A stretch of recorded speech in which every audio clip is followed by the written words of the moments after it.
Welcome to another slow journey inward. Tonight's story begins at the edge of the ordinary, where the hum of neon fades, and the whisper of something older calls from behind a mirror.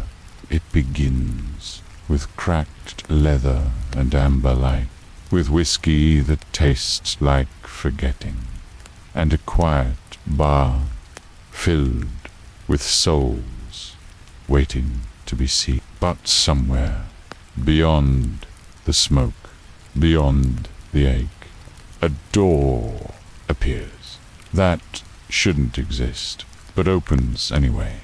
Through it flows the silver river, warm and wide, carrying a wanderer toward something softer, toward hands that create beauty, toward hearts that remember how to glow. Pass, so let yourself soften, let the light catch you. And if these gentle passages bring you peace, you might consider subscribing, or telling us where and when you're listening from. Now, rest easy and let the river carry you home. The neon light outside the bar hums like a distant prayer. I stand beneath it, watching the pink glow paint my hands. But the desert air is cool tonight, cool and thin. It moves across my skin like water. I push through the glass door. The hinges whisper. Inside, the air is thick with cigarette smoke and the low murmur of voices. The bartender looks up. His eyes are kind, tired but kind. What can I get you? I slide onto the bus. The leather is cracked and warm. It holds me like an old friend. Whiskey, I say. The good kind, he pours. The amber liquid catches the light from the mirror behind the bar. It glows like liquid fire, like melted gold. The rim is cool against my lips. The first sip burns, then it warms, then it spreads through my chest like sunlight breaking through cloud. I close my eyes and let it carry me. The bar around me fades to a gentle hum. Voices become water flowing over stones. The clink of glasses becomes wind chimes in a distant garden. I drink again, deeper this time. My body grows light, my fingers tingle. The whiskey moves through my veins like warm honey. I am floating now, floating on an amber sea. The man next to me is talking about his daughter. She lives in California now, works in marketing. He hasn't seen her in 2 years. His voice is soft, sad. It mixes with the whiskey in my blood. I nod. I understand. We all have daughters somewhere. Sons, lovers, people we used to know. They live in our memories like fish swimming in dark water. Beautiful and untouchable. Another sip. The world blurs at the edges. The neon signs become watercolor paintings. The bartender moves like he's underwater, slow and graceful. His hands float as he pours, as he wipes. As he listens, time moves differently here. Minutes stretch like taffy. Hours compress into heartbeats. I am outside of time now, outside of everything except this warm, golden moment. The whiskey bottle glows on the shelf. It calls to me. I raise my finger. The bartender understands. He pours again. The sound is like rain on leaves, like tears of joy falling into still water. I think about Nevada, about the desert outside.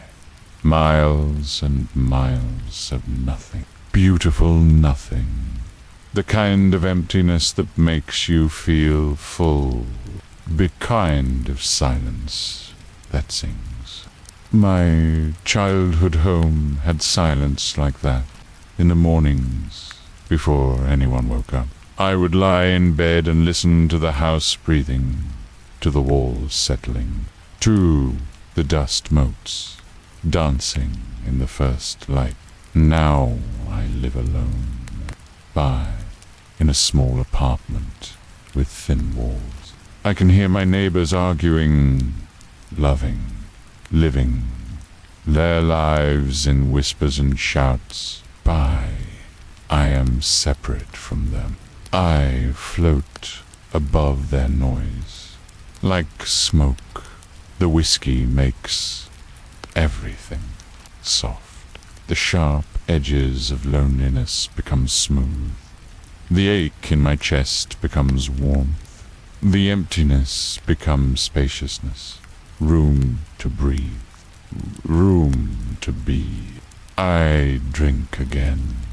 The liquid slides down my throat like liquid starlight. I am made of light now. Made of amber and gold and the spaces between thought. The bartender refills my glass without being asked. He knows. He sees the way I hold myself, the way I drift. He has seen men like me before. Men who come here to dissolve, to become something else, something lighter. Rough day, he asks. I shake my head. Not rough, just long. He nods. He understands the difference. Rough days cut you. Long days wear you down like water wearing down stone. They make you transparent, ready to disappear. The bar is fuller now. More voices, more laughter. But it all feels distant, like sounds from another room. Another life. I am here but not here. Present but absent, floating in the amber space between worlds. A woman at the end of the bar is crying softly. Her mascara runs in black rivers down her cheeks. Beautiful river, beautiful She drinks wine that looks like blood in the dim light, dark and mysterious. We are all drowning here, drowning in our own gentle ways. It doesn't feel like drowning. It feels like learning to breathe underwater, like discovering we have gills we never knew about. My reflection in the mirror behind the bar looks like a stranger, ghost. My eyes are soft and unfocused. My mouth is slightly open, like I'm about to speak or sing or pray. But I stay silent. Silence is better. Silence is pure. The whiskey has made me weightless. I am a cloud now, a wisp of smoke. I could float away at any moment, drift through the ceiling and into the desert night, become one with the stars. I stay. I anchor myself to this barstool, to this glass, to this amber moment that stretches on and on like a golden thread through darkness. The man next to me has stopped talking about his daughter. P stares into his beer like he's reading tea leaves, like he's searching for messages from the past. His face is soft with whiskey and memory. We are all searching, all of us, in bottles and glasses and the spaces between words. We search for something we lost, or something we never had, something that exists only in the golden glow of alcohol and the forgiving darkness of bars like this. I lift my glass again. The whiskey catches the light. It looks like liquid sunset, like melted dreams. I drink deeply. Let it fill me completely. Let it replace my blood with gold. The jukebox in the corner plays an old song, something slow and sad and beautiful. Be the kind of song that makes you remember things that never happened, places you've never been, people you've never met but somehow know. My body sways with the music, just slightly, just enough to feel connected to something larger than myself, to the rhythm of the world, to the heartbeat of the universe. The bartender moves like a dancer, like a priest performing a sacred ritual. Each pour is a prayer, each wipe of the bar is a blessing. He tends to us like we are his congregation. P's lost sheep finding our way home. And maybe we are. Maybe this bar is a kind of church. A place where broken people come to be whole again. Where the lonely come to find communion. Where the lost come to be found. I drink again. The whiskey tastes like forgiveness now. Like absolution. Like the kind of love that asks for nothing in return.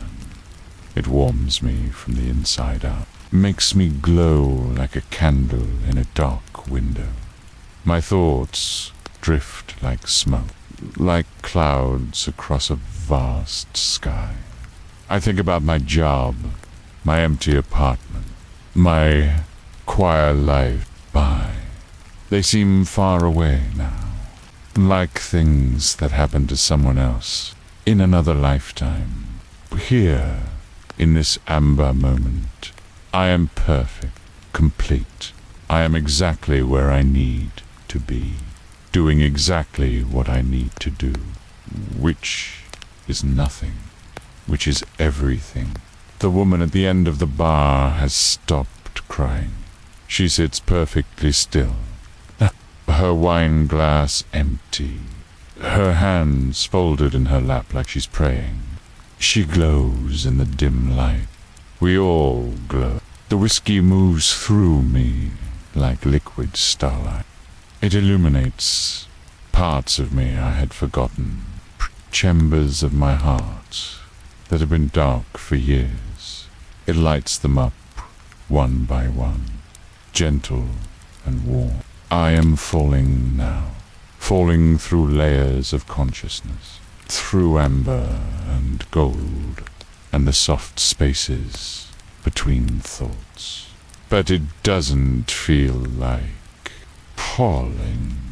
It feels like flying, like floating on invisible wings. The bar around me becomes a dream. The voices become whispers from another world. The lights become stars in a vast, warm sky. I am dissolving, becoming part of something larger, something infinite. Time moves like honey, like warm syrup poured over pancakes on a Sunday morning, slow and sweet and golden. Each moment stretches into eternity. Each breath lasts forever. I need to use the restroom. The thought comes to me slowly, gently, like a leaf falling onto still water. I slide off the barstool.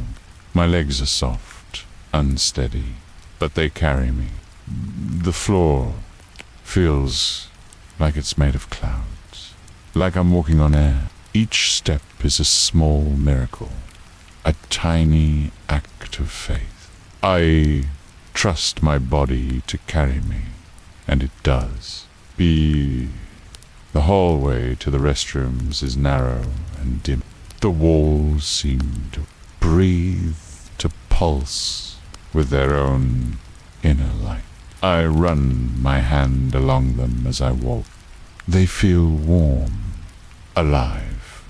The door to the men's room is heavy, old wood, painted dark green. It opens with a soft creak. Inside, the light is softer still, golden and forgiving.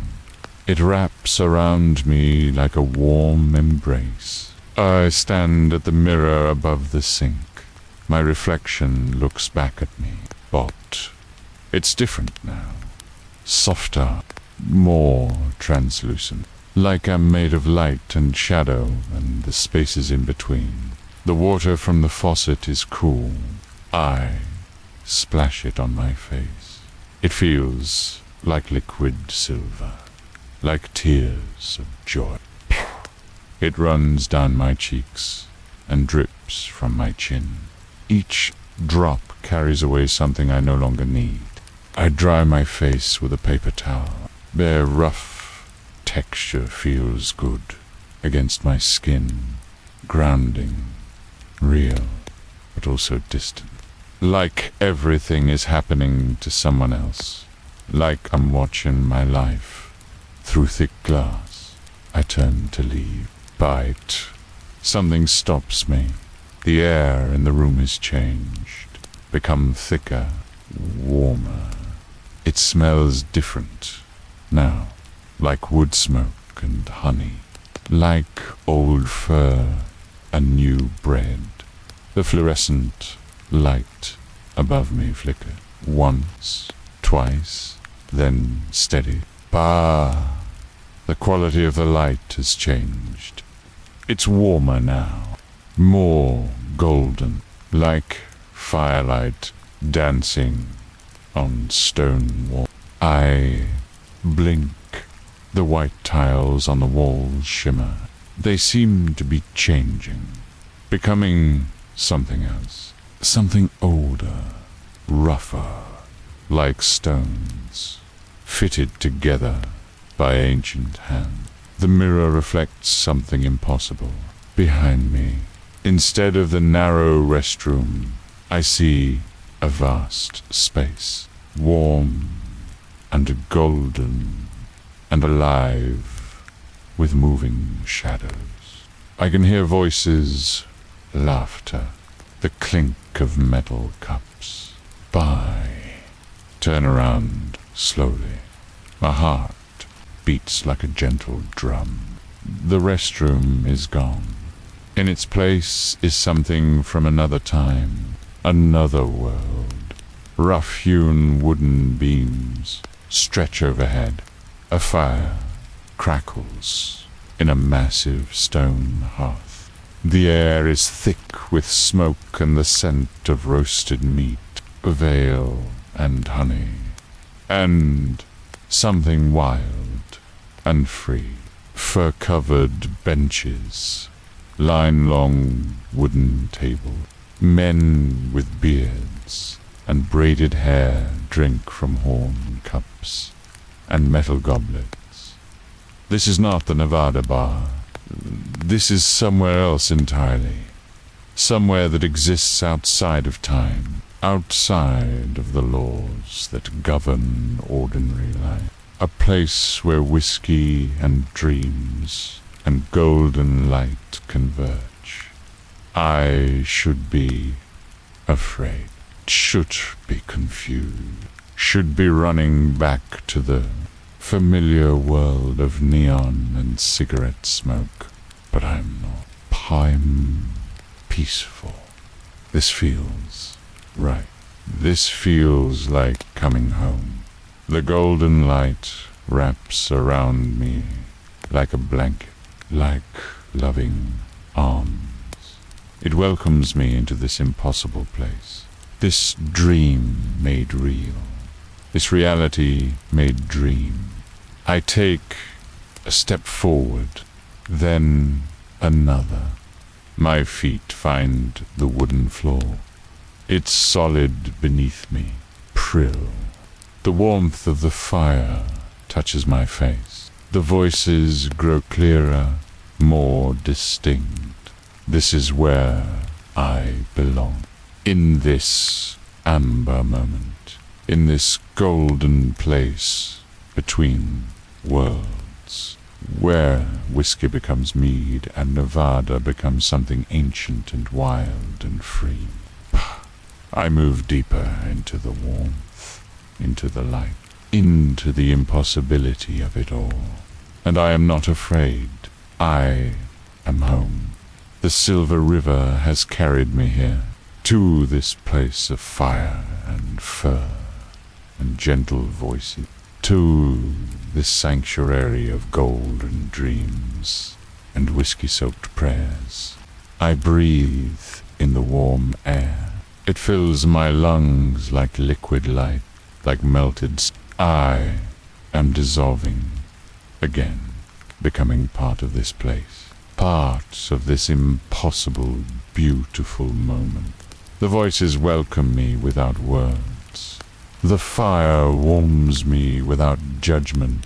The golden light holds me without question. I am exactly where I need to be.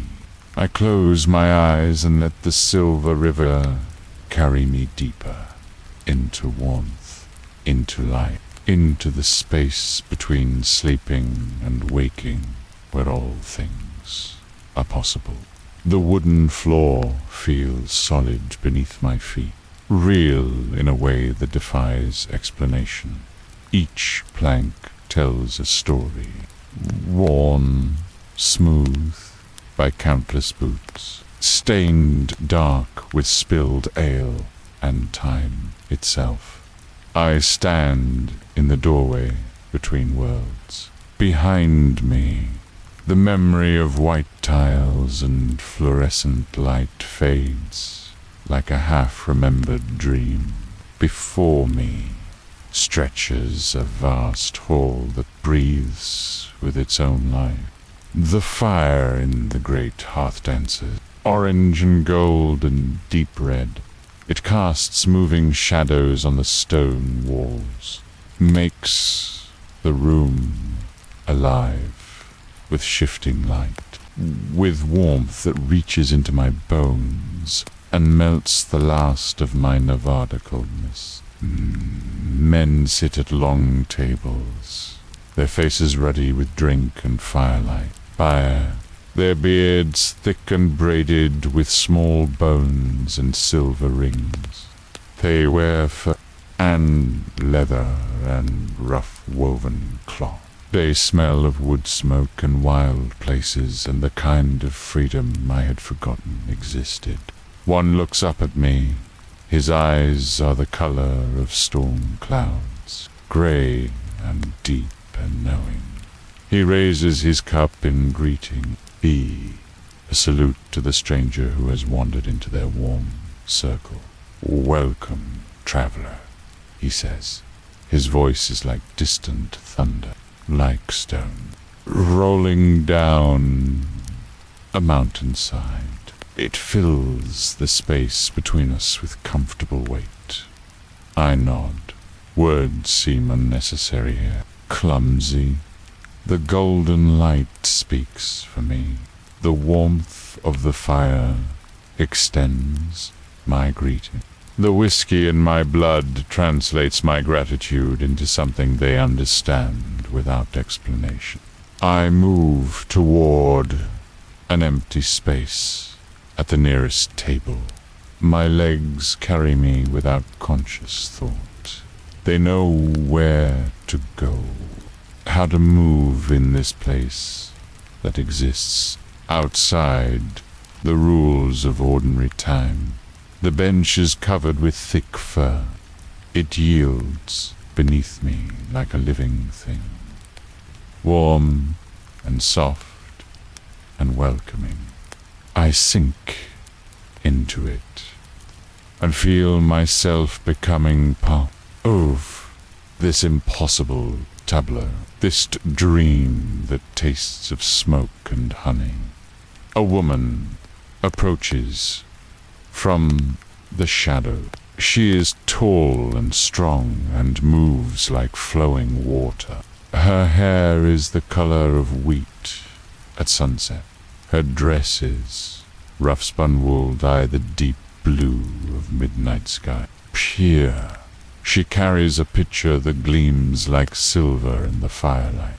She pours without asking. The liquid that flows from her pitcher is golden, thick as honey, sweet as summer rain. It fills a horn cup that appears in front of me as if summoned by need itself. I lift the cup to my lips. The horn is smooth and warm, polished by countless hands, blessed by countless toasts. The drink within tastes like liquid starlight, like distilled moonbeams, like the essence of every sunset I have ever watched in silence. It is mead, but more than mead. P. It carries the memory of the bees that made the honey, ploughs they visited, the summer fields where they danced. It carries the song of the hive, and the warmth of the sun, and the gentle hum of wings in flight. Ply. Drink deeply. Let it flow through me like golden music, like liquid prayer. It mingles with the whiskey in my blood and creates something new, something that exists only in the space between one world and another. The men around me drink and talk in low voices, like wind through tall grass. I understand without understanding, feel their meaning in my bones rather than my mind. Bears speak of voyages to lands beyond the western sea, of dragon-proud ships cutting through green water under vast skies, of battles fought, not for conquest, but for the pure joy of testing one's strength against worthy opponents. One tells of a city built entirely of white stone, where fountains sing and gardens bloom eternal, where the women wear silk like captured sunlight, and the men carry swords that gleam like frozen lightning. Another speaks of forests, where the trees grow so tall they touch the roof of the world, where deer with silver antlers move like ghosts through green shadows, where the very air tastes of magic and possibility. Their stories wash over me like warm water, like gentle rain on summer leaves. I don't need to believe them. I don't need to question their truth. Here, in this place, that shouldn't exist. All stories are true. All dreams are real. The mead makes everything soft. The edges of my vision blur with golden light. The voices around me become a gentle river of sound, flowing, peaceful and infinitely comforting. A man beside me has eyes like winter eyes, but his smile is warm as spring sunshine. He wears a cloak of vol fur and silver rings on every finger. When he laughs, the sound is like rocks tumbling in a mountain stream. "You look like a man who has traveled far," he says to me. I nod. Further than I knew possible, the best journeys always are. He raises his cup to impossible distances. We drink together. The mead burns sweet fire down my throat, clean to my chest, into the places where loneliness used to live. It fills those empty spaces with golden warmth, with connection, with the feeling of belonging, somewhere impossible and perfect. The woman who poured my drink moves through the hall like a dancer, like a priestess tending a sacred flame. She fills cups and wipes tables and listens to stories with the patience of someone who has heard them all before, but loves them nonetheless. Her eyes catch mine across the smoky space. They are the color of deep water, buff twilight sky, of things too beautiful to name. She smiles, just slightly, just enough to let me know I am seen, accepted, welcome in this place between worlds. Be fire, crackles, and sparks. Each flame tells its own story, of the tree it once was, of the forest where it grew, of the seasons it weathered and the storms it survived before becoming this warmth, this light, this comfort for strangers far from home. I am far from home, further than miles can measure, but I don't feel lost. I feel found, like I have been searching for this place my entire life without knowing it. Like every bar I ever sat in was practice for this moment. This golden submersion into something larger than myself. The mead flows like liquid time. Each sip carries me deeper into this impossible now. Be this eternal moment where Nevada and Vikings coexist in the space between heartbeats, where whiskey becomes honey wine and loneliness becomes communion. A young man with hair like flame tells of a mountain that touches the stars, where the air is so thin you can see through it to other worlds, other possibilities. He has climbed to its peak, he says, has stood where earth meets sky, and breathed the dreams of sleeping gods. An older man with scars on his hands speaks of a woman who can sing the dead back to life, who can call birds from the sky with her voice, and make flowers bloom in winter with her tears. He loved her once, he says, still loves her, will love her until the stars forget their names. Their stories become part of me, mixing with the mead and the whiskey and the golden light, until I can't tell where their memories end and mine begin. We are all one thing now, one warm, breathing organism pulsing with shared experience and common longing. The hall around us breathes. The wooden beams overhead expand and contract like ribs. The stone walls pulse within a heat. The floor beneath our feet thrums with the rhythm of distant drums. Oh, of hearts beating, unison of waves against distant shores. Time moves differently here, slower, thicker, like honey poured over everything. Minutes stretch into hours, hours compress into heartbeats. Past and future collapse into this eternal golden now where all things are possible. and nothing need be explained. I drink again. The horn cup never empties. The golden liquid flows without end. It tastes different with each sip.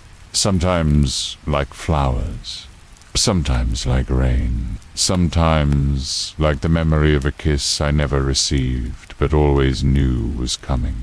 The man with winter eyes leans closer. His breath smells of mead and wood smoke and something wild and free. I have a home not far from here, he says, a place of peace and warmth.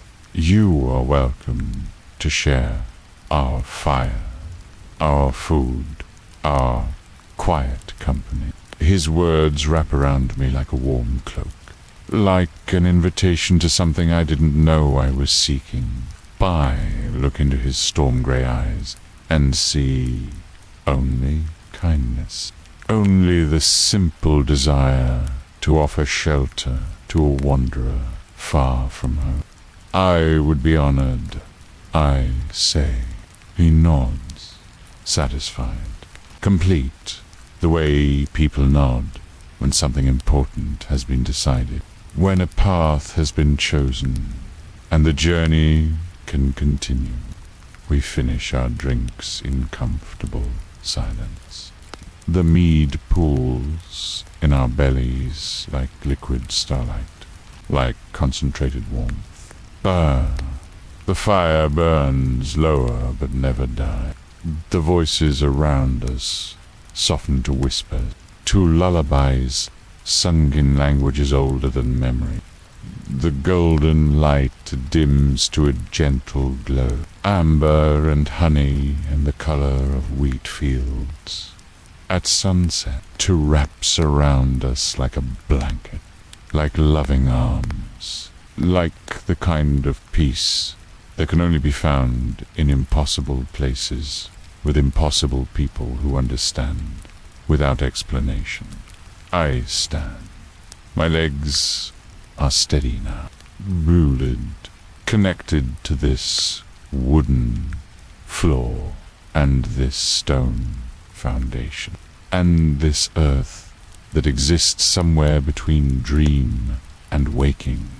The man with winter eyes stands beside me, solid and real and warm as summer stone.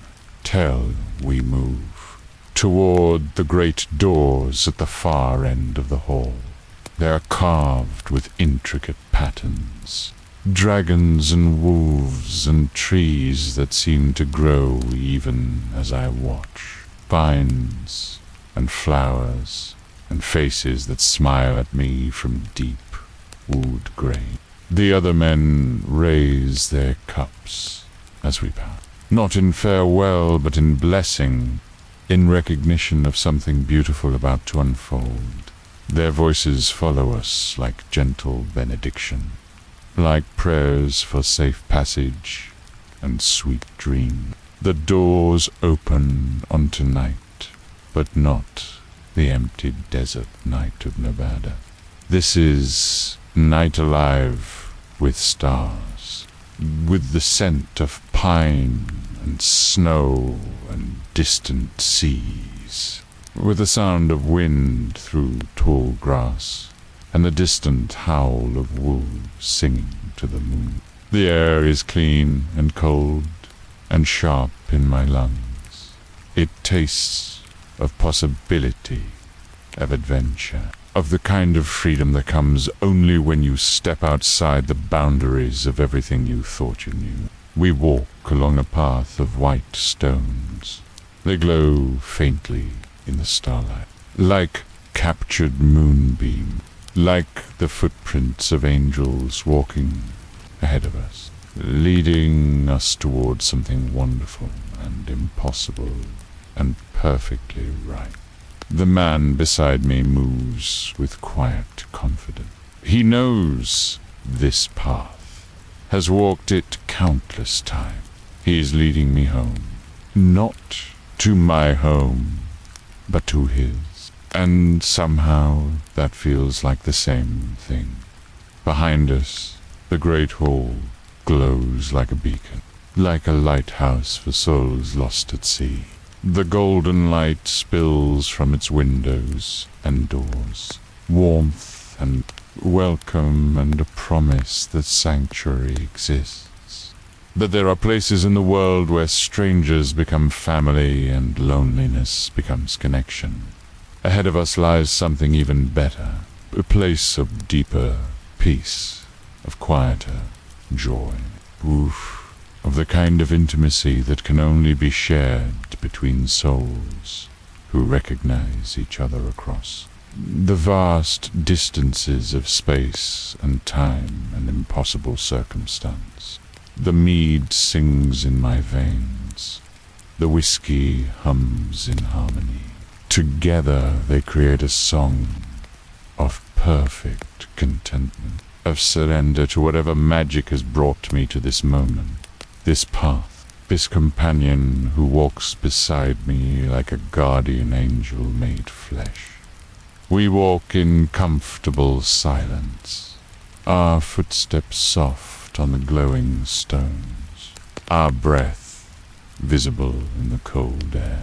Two souls moving through starlight, toward something that waits for us in the warm darkness ahead. I am no longer the man who sat in a Nevada bar, counting his loneliness like prayer beads. I am something new, something made of mead and starlight, and the infinite possibility that unfolds. When we let go of everything we thought we knew about the world, the silver river has carried me this far, into warmth, by to welcome, been to the first sweet submersion in waters I never knew existed, and still it carries me deeper. The path of white stones leads us through a landscape painted in silver and shadow. Trees line our way, like ancient sentinels, bare. Their branches reach toward stars that pulse with their own gentle heartbeat. Each breath of wind through their leaves sounds like whispered prayers. My companion walks beside me with the easy stride of someone who knows exactly where he belongs. Pea's fur cloak moves around him like water, like liquid shadow. The silver rings on his fingers catch starlight and throw it back transformed, made more beautiful, more alive. We climb a gentle hill by. The path curves between standing stones that hum with their own inner music. They are older than the trees, older than the stars. They remember when the world was young and magic flowed like water through everything that breathed. At the crest of the hill, I see it. It glows in the distance, like a warm ember in the darkness, like a heart beating with golden light. Smoke rises from its chimney in lazy spirals that dance with the wind before dissolving into the vast star-scattered sky. There, he says. His voice is soft now, gentle, the voice of a man, approaching something sacred, something loved beyond measure. Home. The word carries more weight than it should, more meaning than any single word deserves. It wraps around me like a warm cloak, like an embrace from someone I have been missing my entire life without knowing their name. We descend the far side of the hill. The house grows larger as we approach, not grand, not imposing, but perfect in its simplicity. Stone walls that seem to grow from the earth itself. A roof of thick thatch that curves like a smile. Windows that glow with inner warmth and promise sanctuary from the endless cold of space. Light spills from those windows in golden rectangles. It pools on the ground around the house like liquid comfort, like visible peace. I step into that light and feel it soak through my skin, poof into my bones, into the places where doubt and fear once lived. The door is made of dark wood worn, smooth by countless hands, by decades of welcome and farewell. It opens before we can knock, before we can announce ourselves, as if the house itself knows we're coming. Tass, been waiting for us. She stands in the doorway, the woman from the hall, the one who poured my mead with hands like flowing water. But here, in the golden light of her own home, she is transformed, more beautiful, more present, more real than anything I have ever seen. Her hair flows around her shoulders like liquid wheat. Her dress is simple now, rough linen, the color of cream. But she wears it like a queen, wears silk, with dignity, with grace, with the unconscious elegance of someone who knows exactly who she is and needs no ornament to prove it. Her eyes meet mine, deep water eyes, twilight sky eyes. They see through the surfaces of things, through the masks we wear and the lies we tell ourselves. They see the man I am beneath the loneliness, beneath the years of sitting in bars, counting heartbeats like coins. Welcome, she says. Her voice is like wind through summer leaves, like water over stones, like every lullaby that was ever sung to comfort a frightened child. Coming from the cold, we step across the threshold, terror into warmth that wraps around us like loving arms. The interior of the house is simple, beautiful in its simplicity. Stone floors covered with thick furs, rough-hewn furniture that looks like it grew from the wood itself, a fire that burns steady and bright in a hearth, carved with symbols I don't recognize, but somehow understand. The air smells of bread baking and herbs drying, and something indefinable that might be happiness itself. It fills my lungs like prayer, like benediction, like the first breath of air after almost drowning. She takes our cloaks without ceremony, hangs them on wooden pegs beside the door. Her movements are fluid, graceful, each gesture deliberate and perfect. She is completely present in each moment, in each small act of hospitality. The man with winter eyes moves to the fire, adds another log. The flames leap higher, dance with renewed energy, cast moving shadows on the walls that seem to tell stories of their own, of other nights, other guests, other moments of perfect welcome in this impossible place. I stand in the center of the room and feel something shift inside me. Some final wall crumbling, some last defense dissolving like sugar in warm water. I am completely vulnerable here, completely open, and it feels like the most natural thing in the world. She brings us bowls of something hot and nourishing, stew thick with vegetables and meat and herbs that taste like concentrated earth, like distilled comfort. We eat in silence, not the awkward silence of strangers, but the comfortable quiet of people who understand that not everything needs words. The food fills me in ways that go beyond mere nutrition.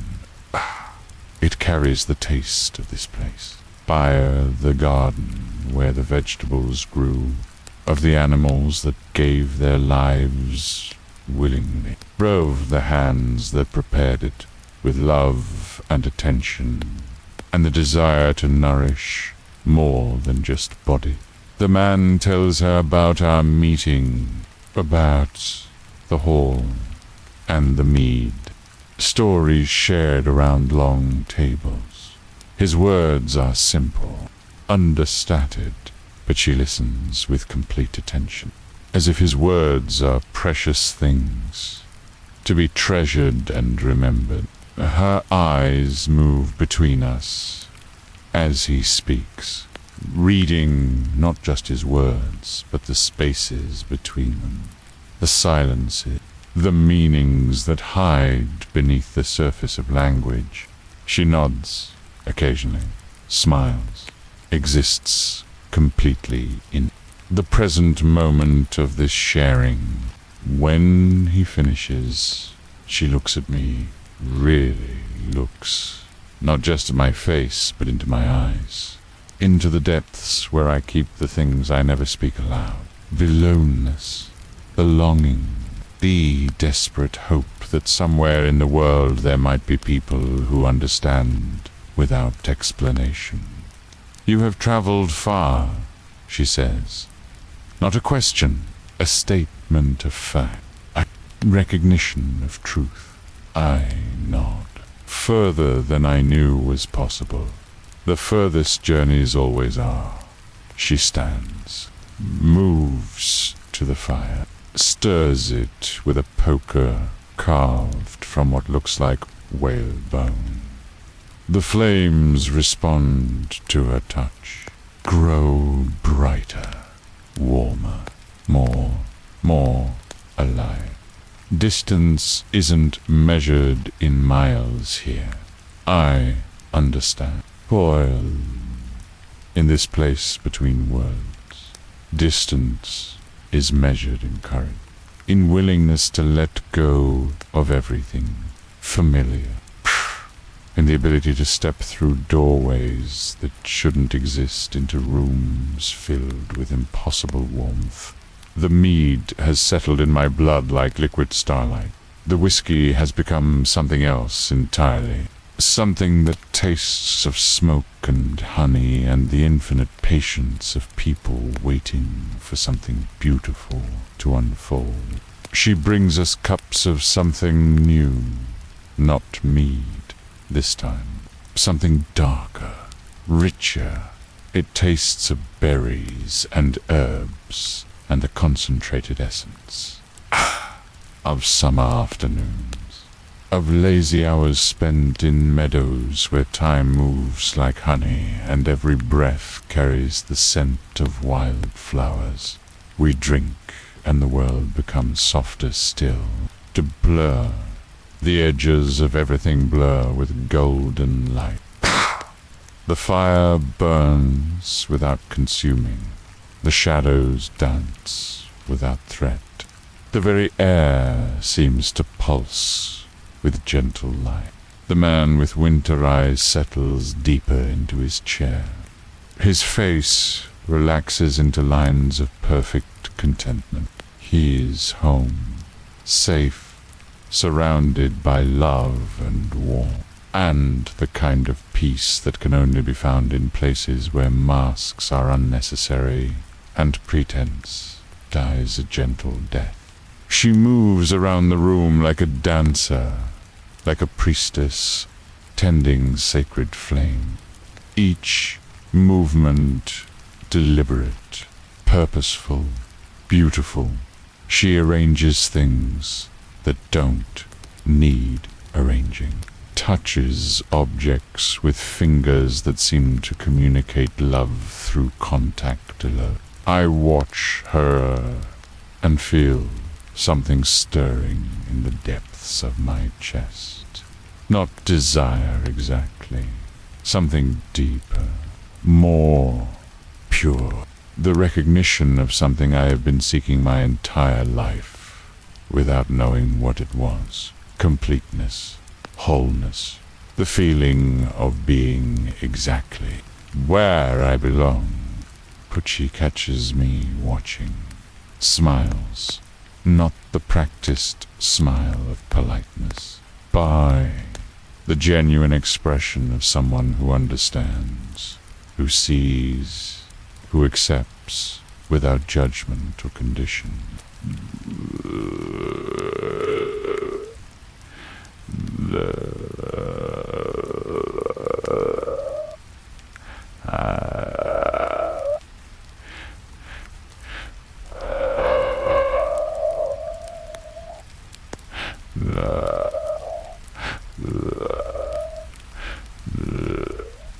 Ruin fills with softer light, more intimate, more peaceful, the kind of light that exists between day and night, between sleeping and waking, between one world and another. The man with winter eyes begins to nod. Pea's cup rests in his lap like a sleeping bird. Pea's breathing deepens, slows. He is falling into the kind of sleep that comes only to those who are completely safe, completely at peace. She moves to him, touches his shoulder with fingers, gentle as butterfly wing. He stirs, smiles without opening his eyes, stands with a fluid grace of someone moving through a beautiful dream. Sleep well, my love, she whispers.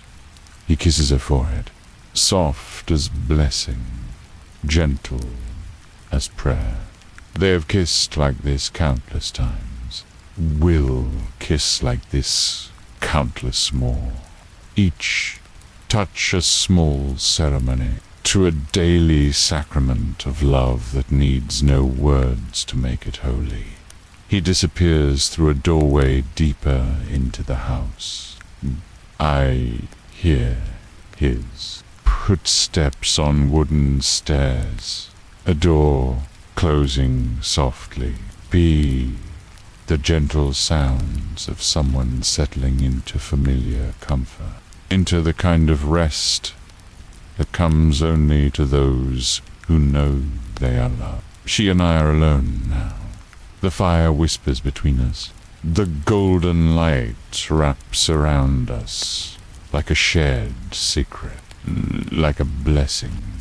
Too beautiful to speak aloud. She settles into the chair he vacated, draws her legs up beneath her like a cat finding the perfect spot. Her movements are unconscious, natural. She exists completely in her own skin, in her own moment, in her own perfect understanding of who she is and where she belongs. He is a good man, she says.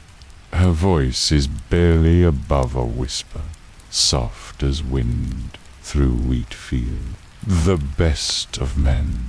I nod. I know this without being told, have seen it in his eye, in his gesture, in though he offered sanctuary to a stranger without question or condition. Ha ha! And you, she continues, are welcome here, for as long as you wish to stay. The words settle into my chest like seeds falling into fertile ground. But they take root immediately, begin to grow into something that might be hope, might be belonging, might be the answer to prayers. I didn't know I was praying. We sit in comfortable silence. The fire burns lower. The shadows grow deeper. The house around us settles into evening quiet, into the kind of peace that exists only in places where love lives and strangers become family without ceremony or struggle. She reaches for a basket beside her chair, pulls out wool and wooden needles, begins to knit with fingers that move like water, like music made visible. Each stitch a small prayer, a tiny act of creation in a world that always needs more beautiful things. I watch the wool flow through her fingers, watch patterns emerge from chaos, order from randomness, beauty from simple materials touched by hands that understand the sacred nature of creating something where nothing existed before. The rhythm of her knitting becomes the rhythm of my breathing, slow and steady and infinitely peaceful. And each loop of wool through her fingers creates a small moment of perfection, a tiny universe complete unto itself. "What are you making?" I ask. She looks up, smiles. Her eyes catch the firelight and throw it back. Transformed, made more beautiful, more alive. "A blanket," she says. "For winter nights, when the cold creeps through the walls. Plea, when warmth becomes precious as gold." I understand she means more than fabric, more than simple covering. She is creating comfort itself, weaving love into wool, making tangible the intangible gift of being cared for by someone who expects nothing in return. The wool is the color of sunset, deep orange and gold, and it seems to glow in the firelight, too pulsed with its own inner warmth. When it is finished, whoever sleeps beneath it will dream of summer afternoons and honey-thick sunshine. Her hands never stop moving, never hesitate. They know this work so well. It has become meditation, prayer made physical. Each stitch a small act of devotion to the people she loves, to the home she tends, to the sacred duty of creating beauty in a world that needs all the beauty it can hold. "Do you knit?" she asks. I shake my head. I never learned. It's never too late to begin. Her voice carries no judgment, no assumption that I should know something I don't. Only gentle acceptance of what is. The needles teach you. The wool shows you the way. She reaches into her basket, pulls out another set of needles. Simpler wool, the color of cream and honey mixed together. She arranges it in my lap like she's presenting a gift to someone she treasures. "Here," she says. "Try." Her hands cover mine, guide my fingers to the proper positions, show me how to hold the needles, how to wrap the wool, how to pull one loop through another and create something from nothing, through patience and attention and the simple miracle of caring enough to try.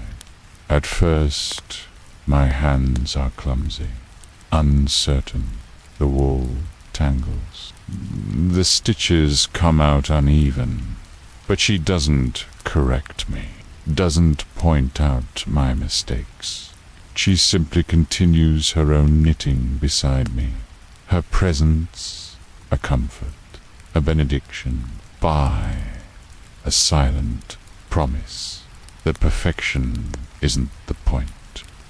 The point is the trying, the sitting together in warm light, the sharing of an ancient skill passed down through generations of women who understood that creating beauty with your hands is a form of prayer. A way of saying thank you to the world for existing.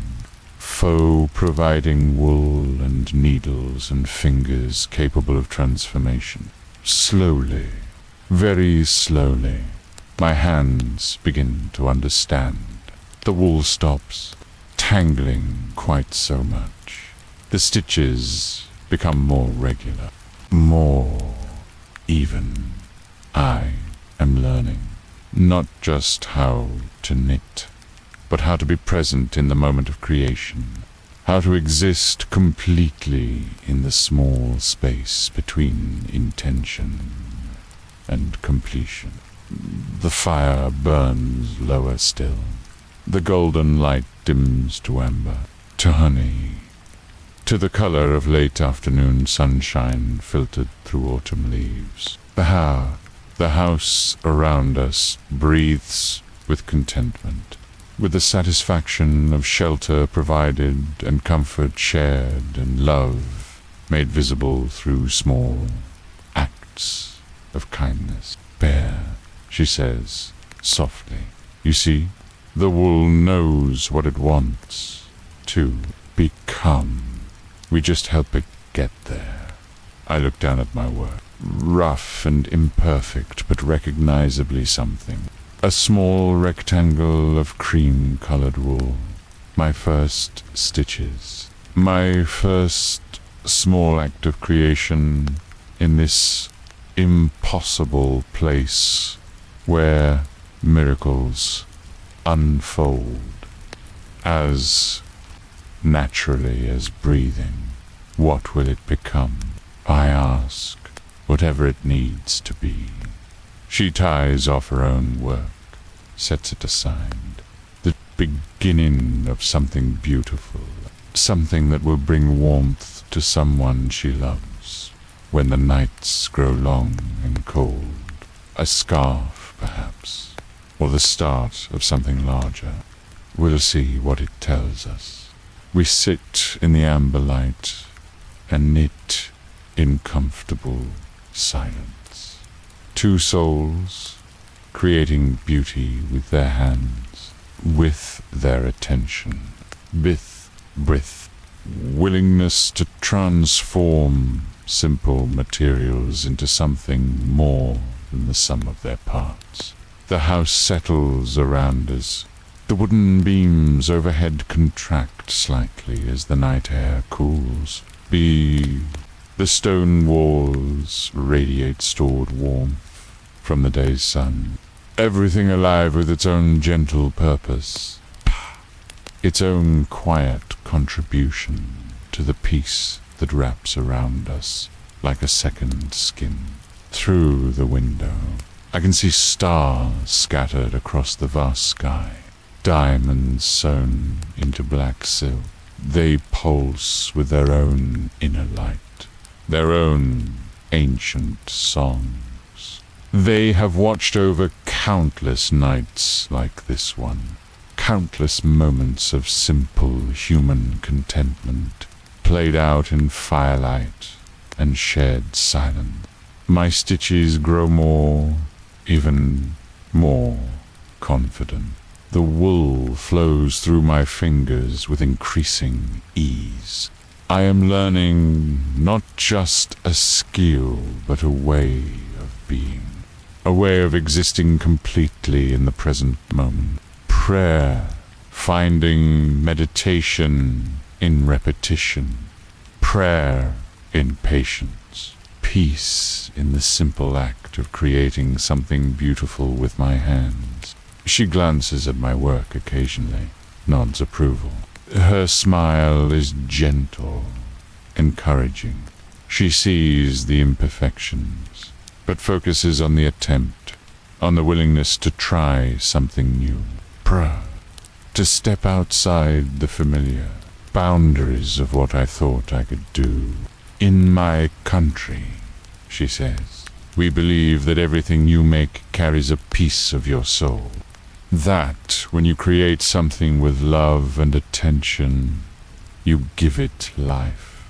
Make it more than just material things. I understand. I can feel something of myself going into these clumsy stitches. Some essence of who I am beneath the loneliness and the whiskey and the years of sitting in bars waiting for something to happen. I am putting that essential self into wool and making it visible, making it real. The wool is warm in my hands, soft as cloud, smooth as water. It carries the memory of the sheep that grew it, the fields where they grazed, the sunshine that warmed their backs and the rain that washed their fleece clean. All of that history flowing through my fingers, becoming part of whatever I am creating. Do you have children? I ask. She is quiet for so long I think she might not answer. Her needles continue their steady rhythm. Click and slide, click and slide, like a heartbeat made audible. Like time itself being measured in small, perfect increments. We did, she says finally.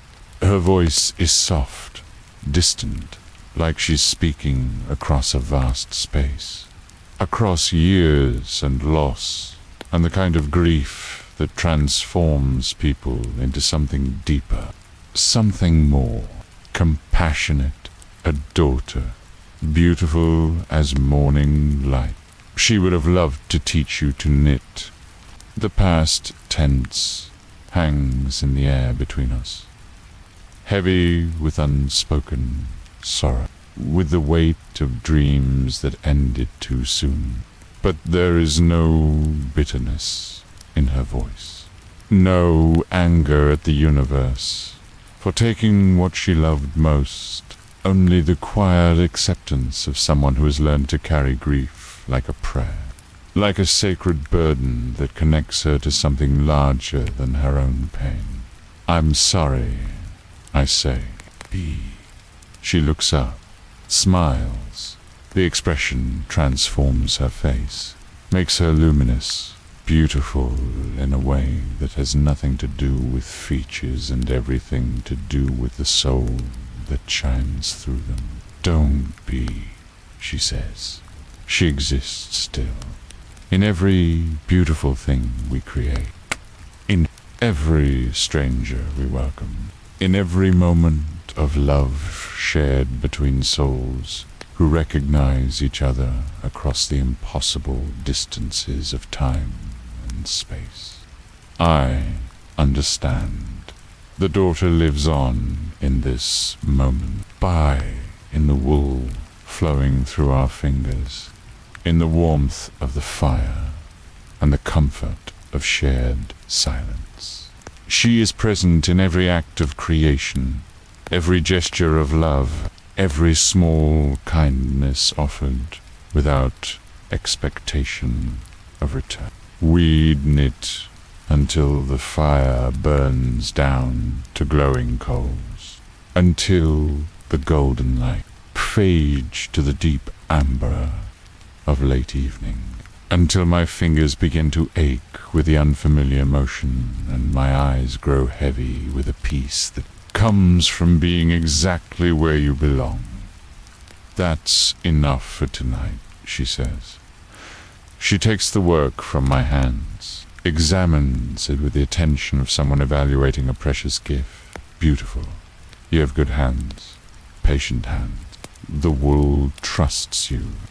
She sets our work aside, rises from her chair with the fluid grace of water finding its level, moves to the fire, adds one more log, watches the flames leap higher, dance with renewed life. There's a room prepared for you, she says. Upstairs, warm and quiet. You'll sleep well there. She leads me through the house, Stairs that creak gently under our feet, down a hallway lined with doors that seem to breathe with their own inner life. The walls are rough stone, ancient, solid. They have sheltered countless guests, provided sanctuary to wanderers far from home. The room she shows me is simple, perfect in its simplicity. A bed covered with thick furs, a window that looks out over the stars-scattered landscape, a small fire burning in a fireplace, carved with symbols that seem to shift and change when I'm not looking directly at them. Sleep as long as you need, she says. The house will keep you safe. The dreams will be gentle here. Pauses at the doorway. Looks back at me with eyes that hold depths I can't fathom. Compassion I can't measure. Love that exists without condition or expectation. Thank you, I say. The words feel inadequate. Too small to carry the weight of what I'm feeling. The gratitude, the wonder, the impossible joy of being accepted so completely by people who owe me nothing. No, she says. Thank you for letting us share this evening with you. For bringing your light into our home. For reminding us that strangers are just friends we haven't met yet. She closes the door softly. I hear her footsteps moving down the hallway, fading into the gentle sounds of a house settling into sleep, playing to the kind of rest that comes only to places where love lives and peace is more than just a word.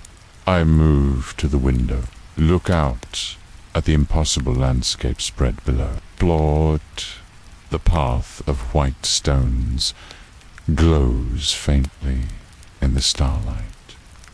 The standing stones hum their ancient songs. The world breathes with magic and possibility and the infinite patience of things that exist outside ordinary time. I am suspended between worlds, between the Nevada bar where I began, be this impossible journey, and this place of fire and fur and gentle souls who create beauty with their hands. Between the man I was and whoever I am becoming in the amber light of acceptance and unexpected love. The bed welcomes me like an old friend. The furs are warm as summer sunshine, soft as cloud. They wrap around me like loving arms, like the embrace of every mother who ever comforted a frightened child. Every lover who ever whispered promises in the dark. I close my eyes and feel myself sinking deeper into warmth, into safety, into the kind of peace that exists only in impossible places where the laws of ordinary life are suspended, and miracles unfold as naturally as breathing.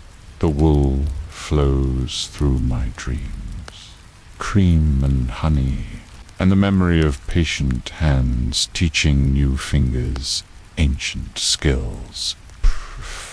The fire burns eternal in my sleeping mind, golden and warm and alive, with the promise that some things never die, never fade, never leave us completely alone.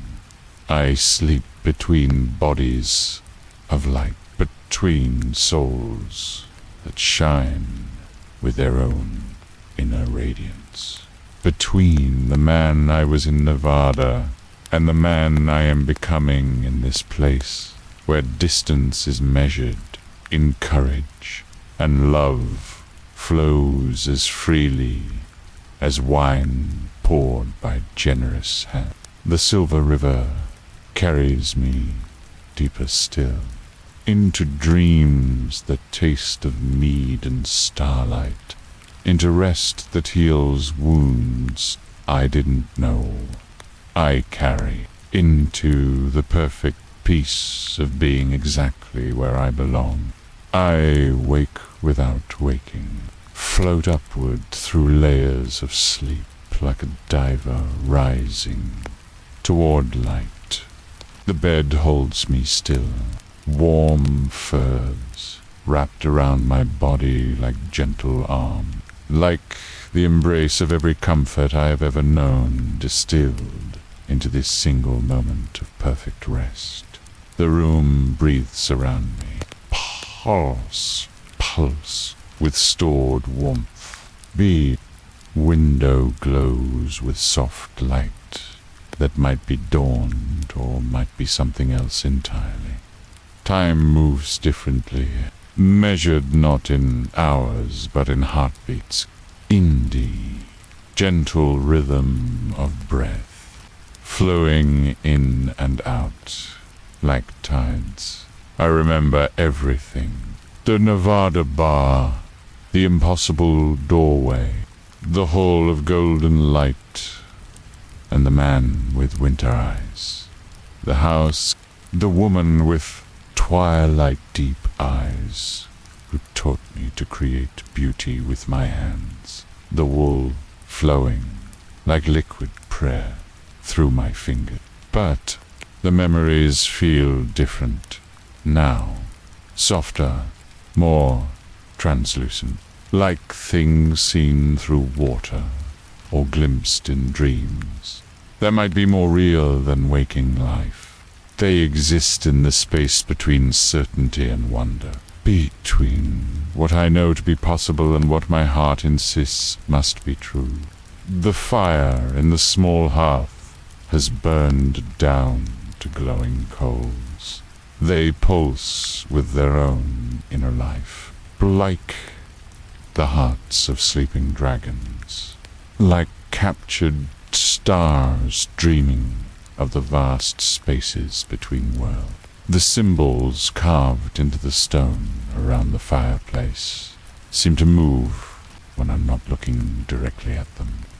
Ancient meanings shifting and changing like living things. I rise from the bed slowly. My body feels different, lighter somehow, as if the weight I've carried for years has been lifted by the loneliness that followed me like a shadow, the ache that lived in my chest like a second heart, gone now, or transformed into something else, something that feels like gratitude, like wonder, like the beginning of hope. The wool lies where she left it.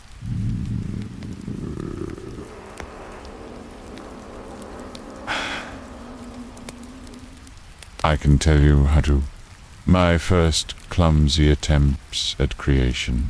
Cream-colored stitches, uneven but earnest, rough but real. I touch them with fingers that remember the rhythm. Meditate. The peace that comes from making something beautiful with your hand. The window draws me outside. The world exists in soft focus. The path, white stones, winds, through landscape painted in silver and pearl. Morning mist rises from the earth like the breath of sleeping giants, like prayers made visible, like the dreams of ancient trees reaching toward a sky that welcomes everything. I can see the hall in the distance. The place where I first tasted mead that carried the memory of summer in every golden drop.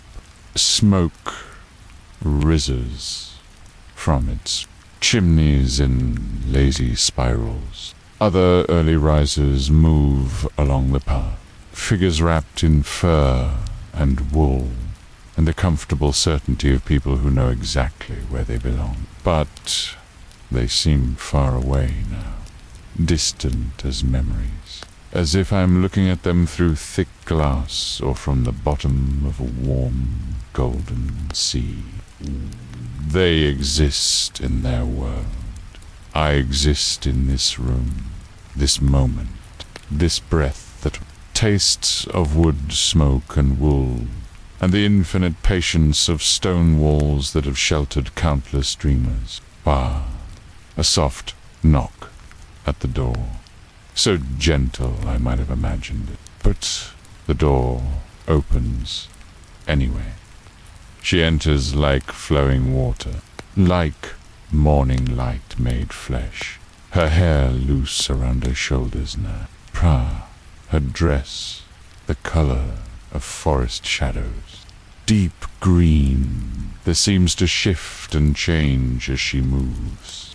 "Good morning," she says. Her voice carries the warmth of fresh bread, of honey dissolved in hot milk, of every gentle greeting that ever welcomed someone home. "Did you sleep well?" I nod, better than I have in years. "The house likes you." She moves to the window, looks out at the mist-wrapped landscape with eyes that see beauty. In everything, it settles differently when it approves of its guests, breathes easier, dreams, sweeter dreams. I understand. This house is alive in ways that have nothing to do with timber and stone. It has a soul, a consciousness that evaluates and accepts, and offers its own form of blessing to those it deems worthy. She turns from the window, smiles at me with expression that holds depths I can't fathom. Compassion that exists without condition. Love that flows as naturally as water seeking its level. "Are you hungry?" she asks. I realize I am. But not just for food, for whatever sustenance this place offers. For the nourishment that comes from being truly seen, truly accepted, truly welcomed into the inner circle of souls who understand without explanation. She leads me downstairs. The house is quiet around us. The man with winter eyes still sleeps. I can sense his presence deeper in the building. His dreams, mixing with the dreams of stone and wood, and the memories held in every beam and plank. The main room glows with gentle light. The fire has been rebuilt while I slept, fed with logs that burn without consuming, that warm without destroying. Magic made domestic wonder, transformed into the simple miracle of comfort freely given. She moves around the kitchen area with the fluid grace of someone completely at home in her own space. Every gesture deliberate, perfect, beautiful in its unconscious certainty. She breaks eggs into a bowl, whisks them with a fork that looks like it was carved from a single piece of white bone. "Tell me about your Nevada," she says, as she works. "About the place you came from." Think about the bar. The neon light humming outside like mechanical prayer. The cracked leather barstool that held me like an old friend. The whiskey that tasted of loneliness and resignation and the quiet desperation of souls searching for something they can't name. It's a place where people go to disappear. I say finally, to become invisible. To drink until the edges of the world grow soft. and the ache inside becomes bearable. She nods, understanding without judgment. Her hands continue their work, bread sliced thick, butter spread with the attention of someone creating art, of someone who understands that every small act can be transformed into prayer through the simple application of love. We all have our Nevada, she says, to buy our places of hiding, of waiting, pair of hoping something will change without having the courage to change it ourselves, being. The eggs hiss as they hit the hot pan. The sound is like rain on leaves, like wind through tall grass, like every gentle sound, but ever comforted a troubled heart. She stirs them with a wooden spoon, worn, smoothed by countless meals, countless moments of nourishment offered without expectation of return. What changed for you? I ask. She is quiet for a long moment. The eggs cook, the bread toasts, the fire crackles with contentment. The house breathes around us like a living thing satisfied with its own existence. I learn to create beauty, she says.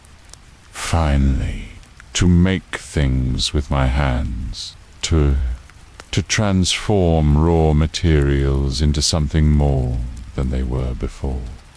Wool into warmth, flour into bread, loneliness into connection. She plates the food with the care of someone arranging flour, of someone who understands that presentation is part of the gift, that beauty feeds more than just bodies.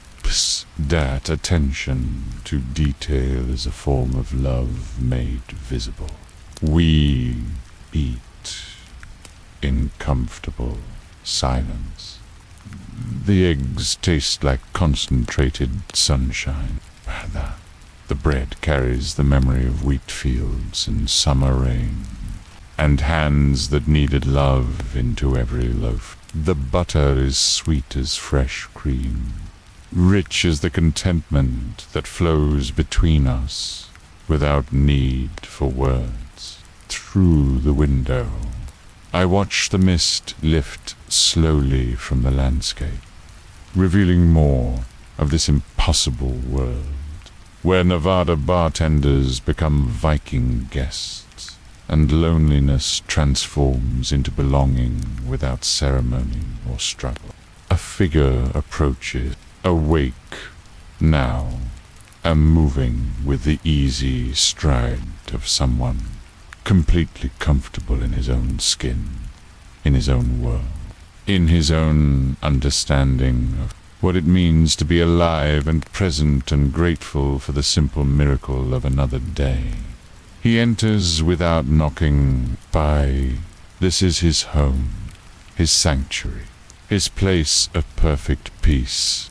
But he nods to me like I belong here too, like my presence adds something valuable to the harmony he has built with patient hands and an open heart. Good morning, friend, he says. His voice carries the warmth of summer, stone, of rivers flowing toward the sea, of every greeting that ever welcomed dawn with gratitude and wonder. She pours him tea from a pot that steams with herbs I can't identify, but somehow recognize. Scents that carry me back to childhoods I never lived, to meadows I never walked, to peace I never knew but always saw. He sits across from me at the rough wooden table. His presence, solid as the stone wall, comforting as the fire that burns eternal in the hearth. He exists completely in this moment. This breath, This small miracle of three souls sharing sustenance and silence and the infinite gift of acceptance. I dreamed of ships last night, he says to her, to both of us, to the house itself. Great vessels with dragon heads and painted sails, cutting through green water under vast skies. She nods. The dreaming time is strong now. The boundaries grow thin. Other worlds bleed through. I understand. This place exists where boundaries dissolve, where the impossible becomes inevitable, where dreams and waking life merge into something larger than either could be alone. Have you dreamed? She asks me. I consider. The night passed in images that might have been sleep or might have been something else entirely.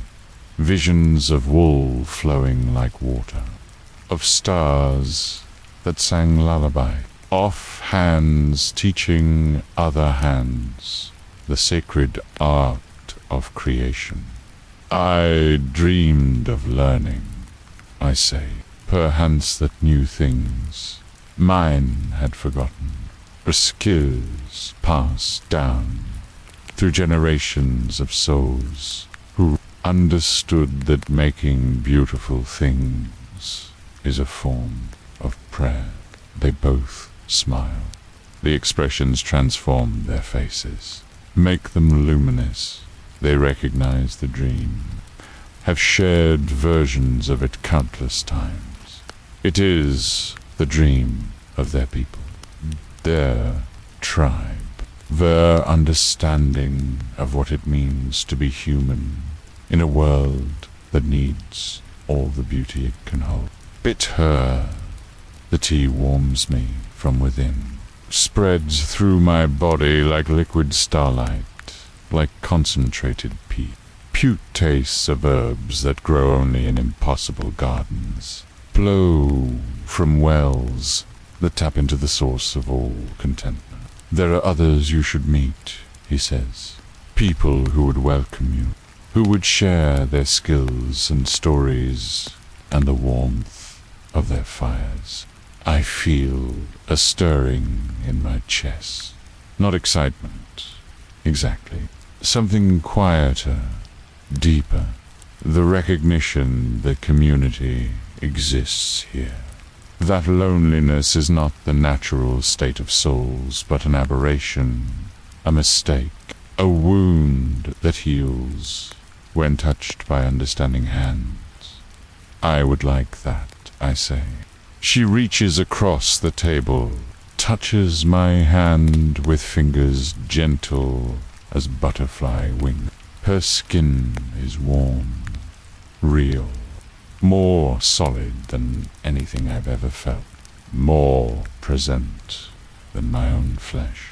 You begin to glow, she says, like the others, like those who have learned to create light from within themselves.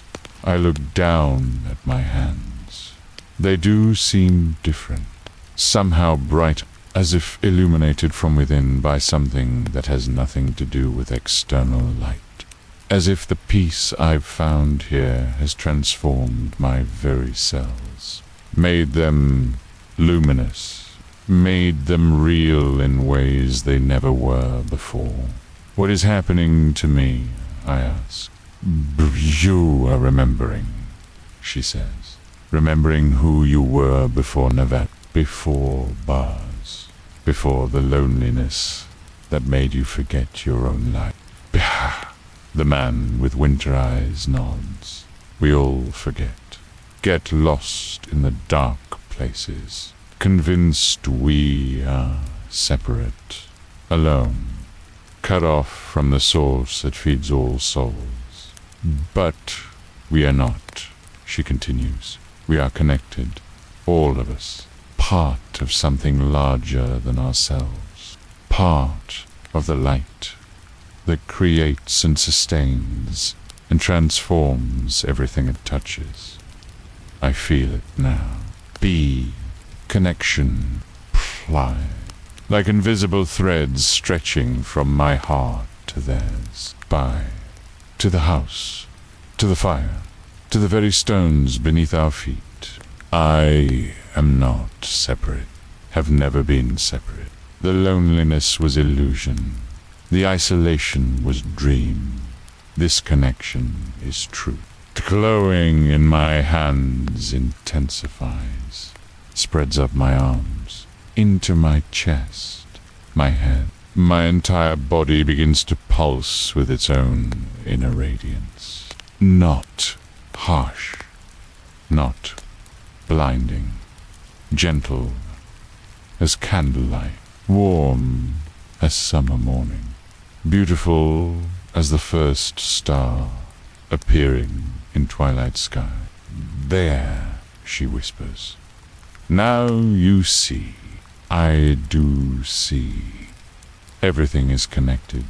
Everything flows into everything else. The boundaries between self and world dissolve like sugar in warm water.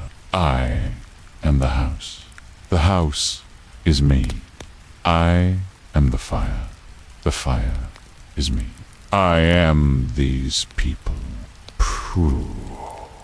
These people are me.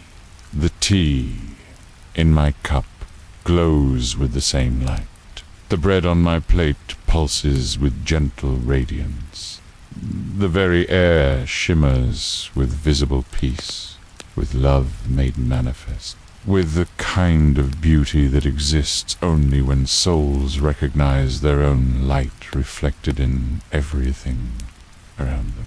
How long can it last? I ask. Forever, he said. Once you remember, you can't forget. Again, the light becomes part of you, part of everything you touch, everything you create, everything you love. By. Think of the wool upstairs, my clumsy first stitches. They must be glowing to now, infused with whatever transformation is happening to me. Made beautiful not by skill but by intention, by the simple desire to create. Something lovely with my hands. The wool, I say. She laughs. The sound is like wind chimes in a gentle breeze, like water flowing over smooth stones, like every expression of joy that ever celebrated the miracle of existence. Yes, she says, everything you touch now will carry this light, will remember this moment. Who will hold a memory of who you really are beneath all the forgetting. I stand from the table. My body moves like flowing water, like smoke rising from sacred fires. I am weightless now, made of light and intention, and the infinite possibility that unfolds when souls remember their true nature. The house glows around us. Every beam, every stone, every grain of wood pulses with gentle radiance.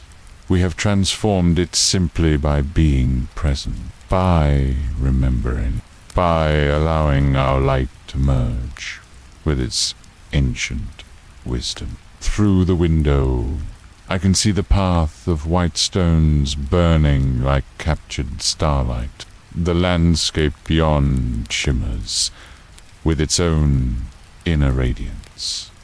Everything alive, everything connected, be everything perfect in its simple existence.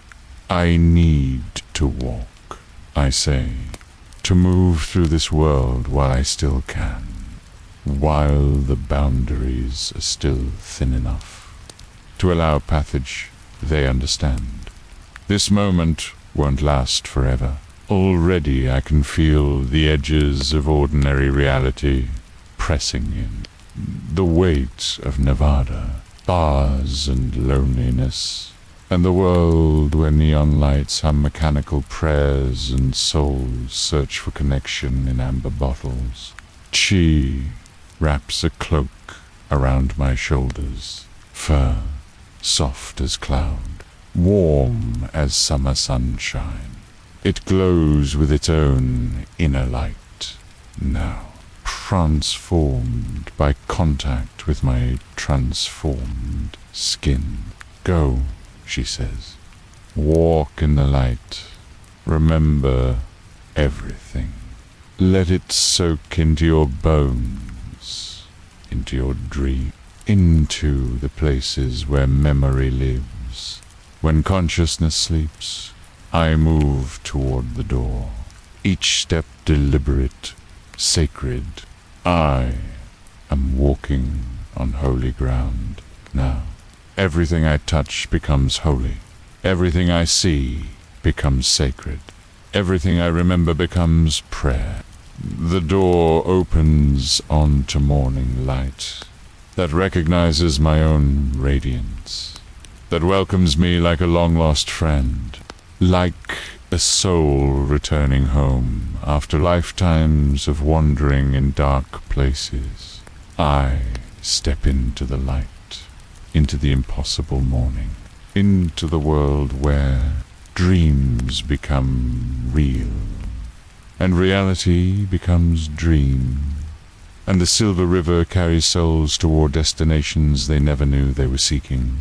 Behind me, the house glows like a beacon, like a lighthouse for lost souls, like a promise that sanctuary exists, that love is real.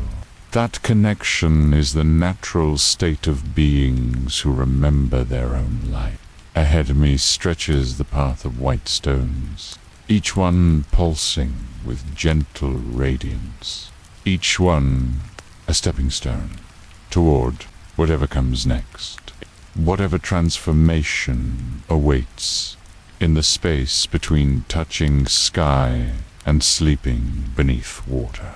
I walk into the light, into the morning, grow into the endless possibility of souls who have remembered how to glow from within, how to create beauty with their hands, how to recognize the light in everything they touch. The silver river carries me deeper still, into radiance, into remembering, into the space where all boundaries dissolve, and everything becomes everything else, and the only truth that matters is the light flows from heart to heart, like water finding its level. The path carries me through landscape that breathes with its own inner light. Each stone beneath my feet pulses with gentle radiance. Each blade of grass glows like captured starlight. Each breath of wind carries the scent of flowers that bloom only in impossible gardens, where souls learn to remember their own luminescence. I walk without destination, without hurry. Time moves differently herein. The spaces between heartbeats, between the moment of transformation and the inevitable return to ordinary consciousness. I am suspended in amber light, floating in the golden space where all things are possible and nothing needs explanation. The wool in my memory glows brighter than the sun. My clumsy stitches, transformed into something sacred by the simple act of creation, performed with loving attention. Every loop carries part of my soul now. Every thread holds the memory of this impossible morning when loneliness dissolved into connection and darkness became light. Behind me, the house grows smaller but never truly distant.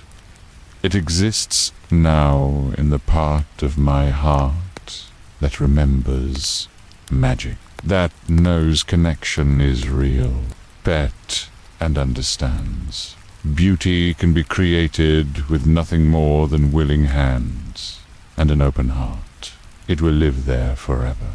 A beacon, a sanctuary, a promise that such places exist for souls brave enough to step through doorways that shouldn't open.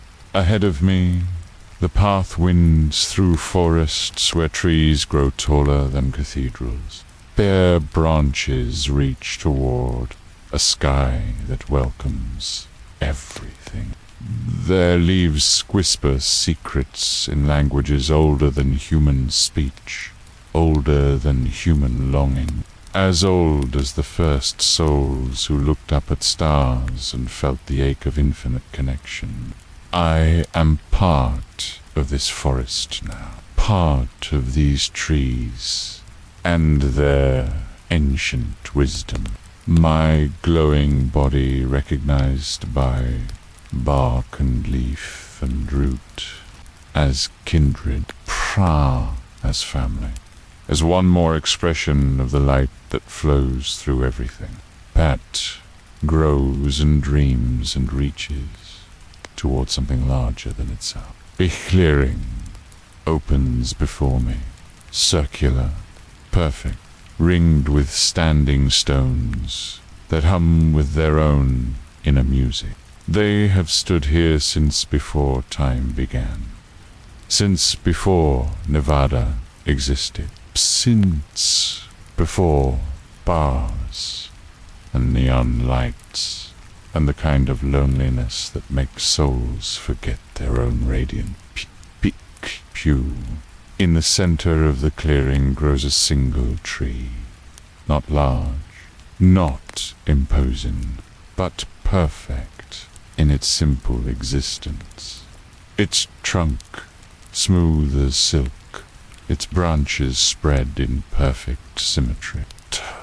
Its leaves shimmer with colors that have no names, that exist only in the space between seeing and understanding. I approach slowly, reverently.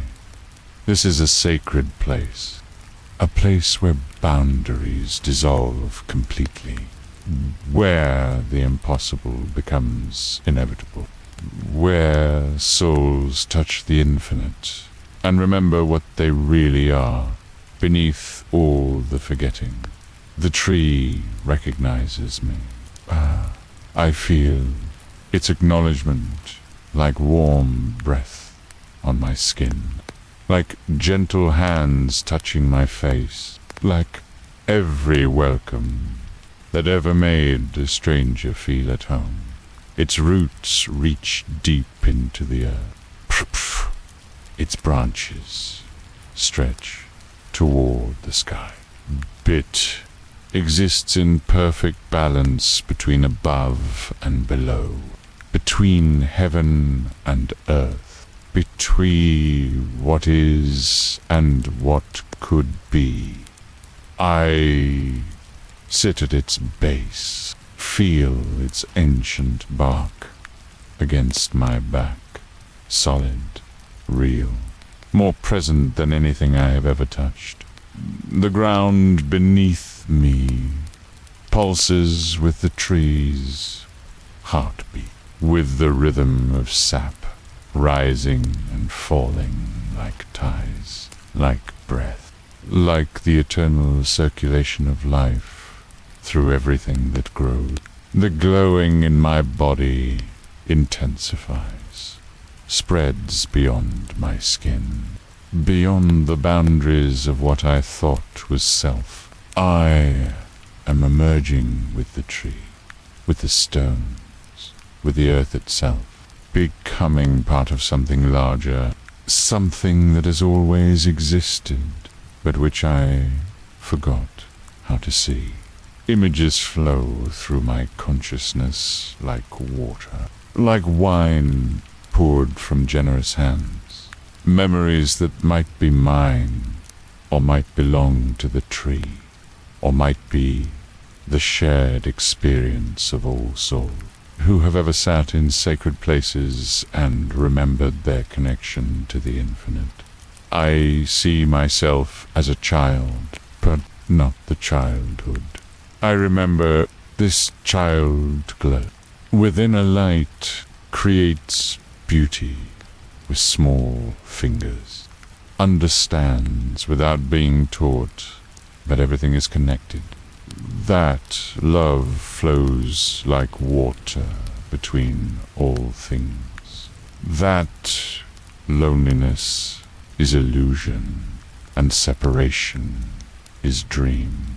I see myself as a young man, not lost in bars, but walking paths of light between worlds, teaching others to remember their own radiance, sharing skills passed down through generations of souls who never forgot their true nature, never forgot how to create beauty with their hands.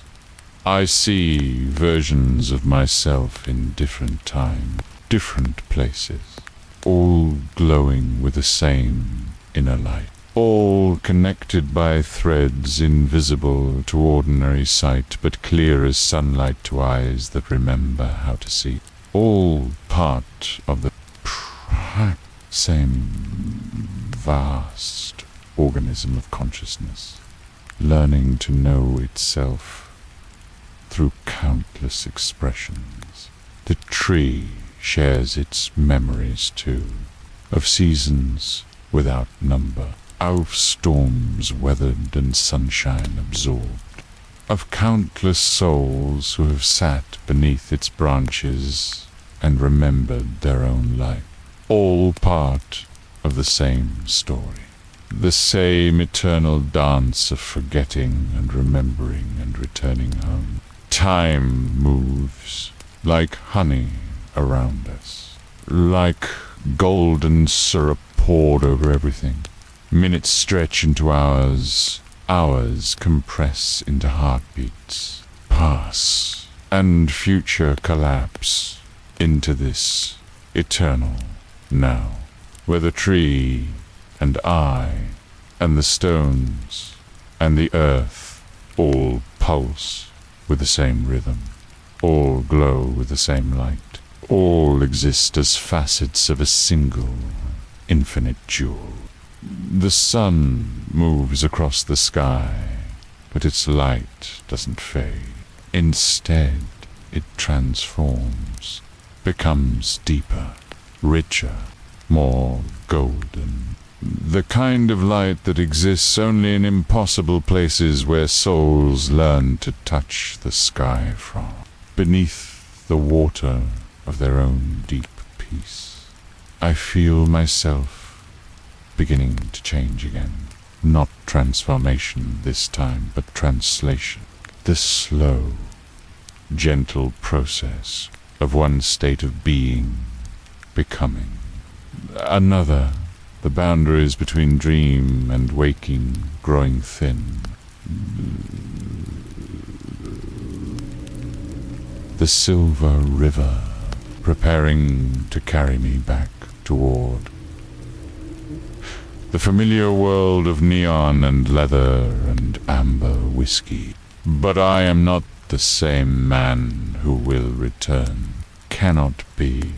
The light has become part of me now. Part of my cells, part of my breath, part of the way I see and touch, and create beauty in a world that needs all the beauty it can hold. The wool will glow forever in my memory. The house will shine eternal in the chambers of my heart. The faces of the man with winter eyes and the woman with twilight deep compassion will illuminate the dark corners of ordinary life with their impossible kindness.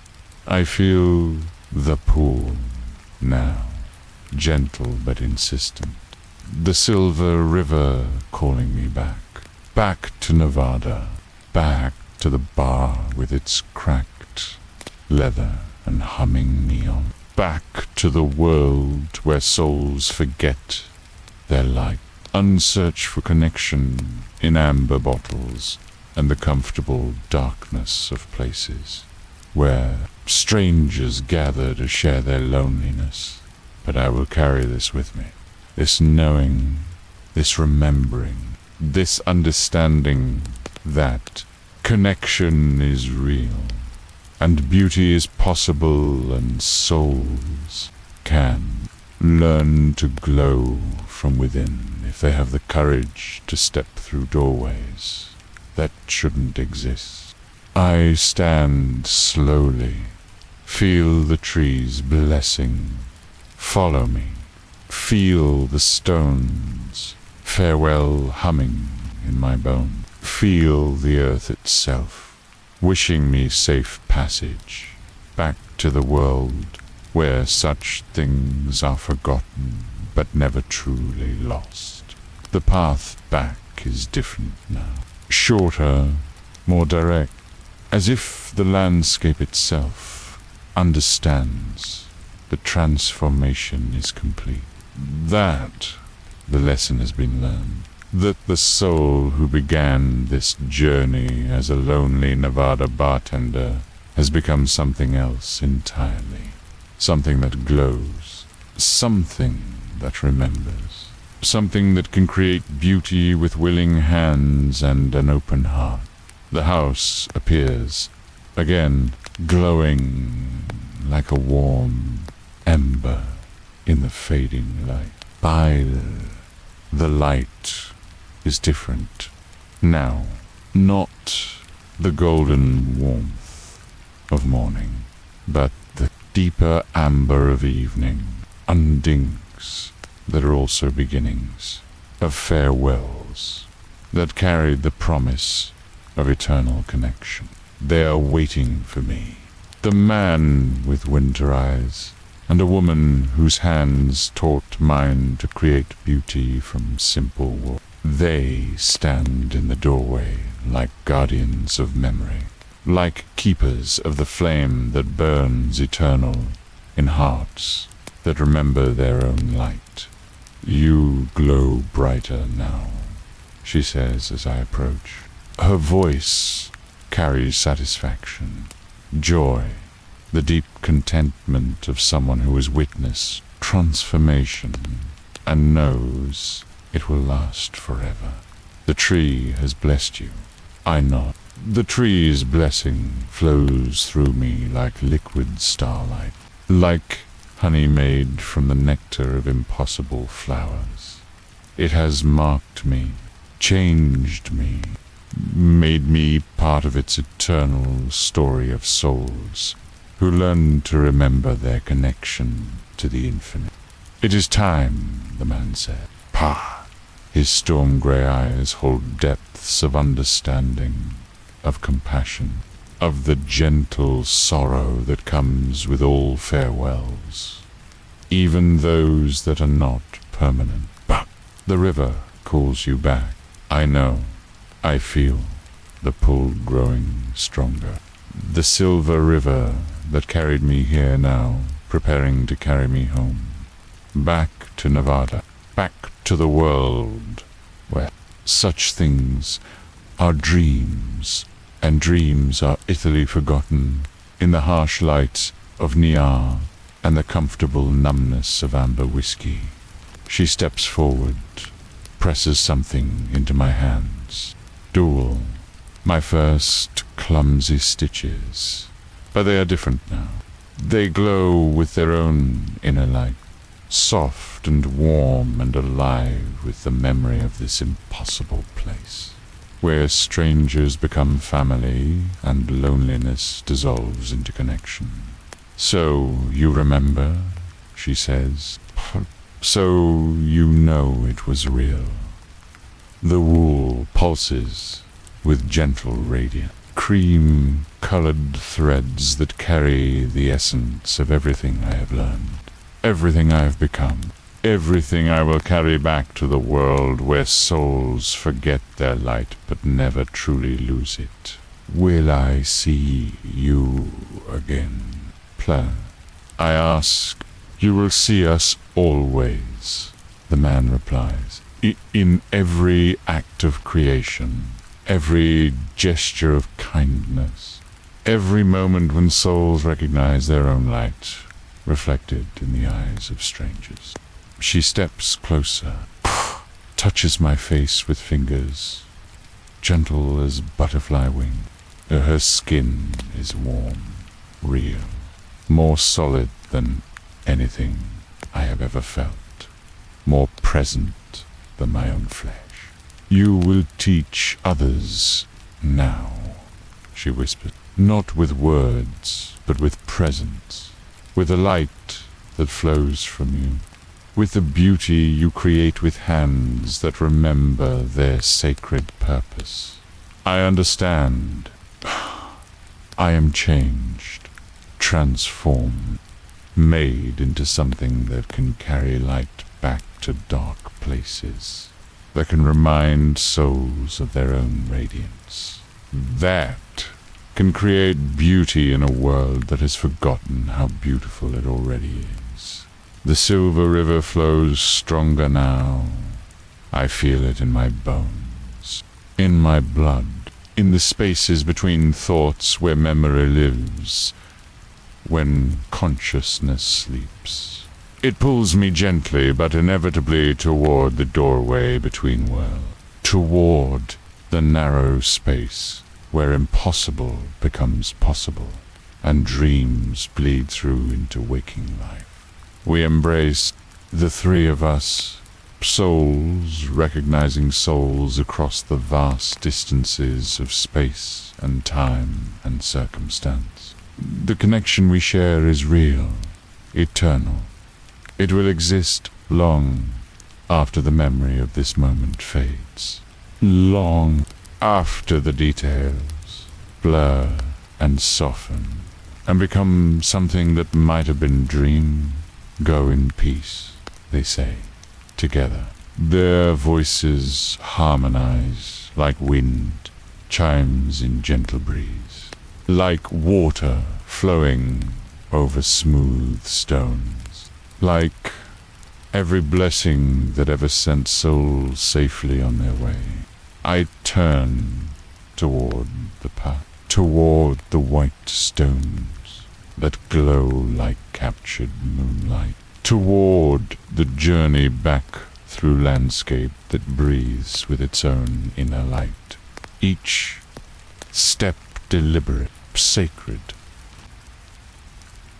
A small prayer offered to the universe that has opened its heart and shown me wonders beyond imagination. Behind me, the house glows eternal, a beacon for lost souls, a sanctuary for wanderers seeking connection.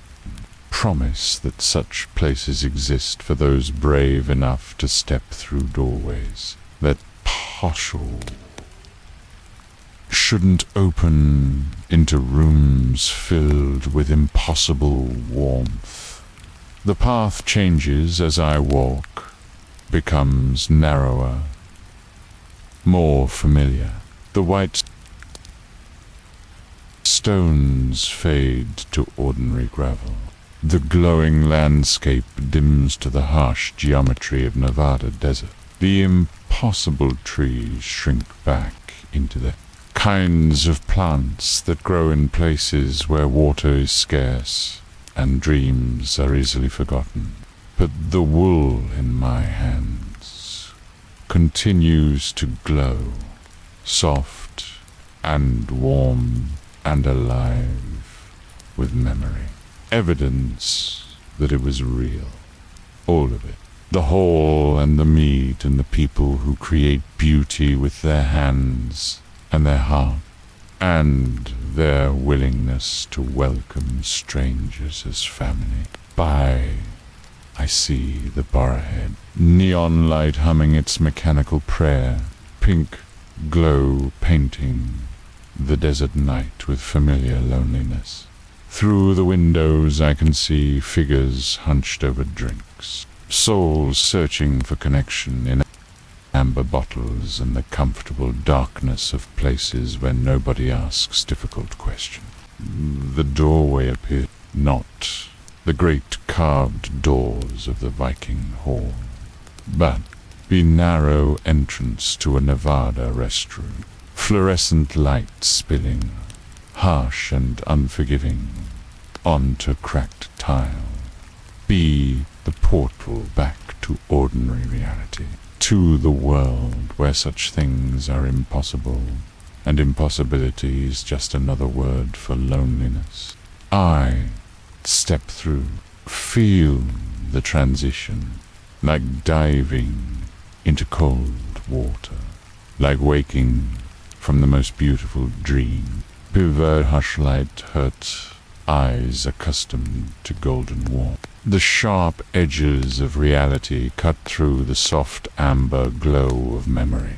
The mirror reflects a face I recognize, but can barely remember. The man from before, the lonely soul who sat on cracked leather and counted heartbeats like coins. But something is different. Something glows behind the familiar features. Something that wasn't there before.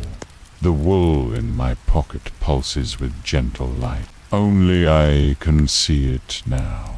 Only I can feel its warmth. But it is real. As real as the memory of hands that taught me to create beauty. As real as the house that glows eternal in the chambers of my heart. I splash water on my face. The liquid is cold, sharp, real in the way that cuts through dreams and forces souls back into the narrow confines of ordinary life. But the light behind my eyes doesn't fade. The glow in my chest doesn't dim. The connection doesn't break. I return to the bar, to the cracked leather stool that held me like an old friend. The bartender looks up. His eyes are kind, tired, but kind. P has seen me before, will see me again. Bought. Something in his expression suggests he sees something different now.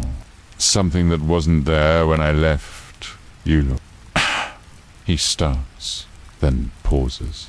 Searches for words that don't exist in the vocabulary of Nevada bars and neon nights. Peaceful. Like you found what you were looking for.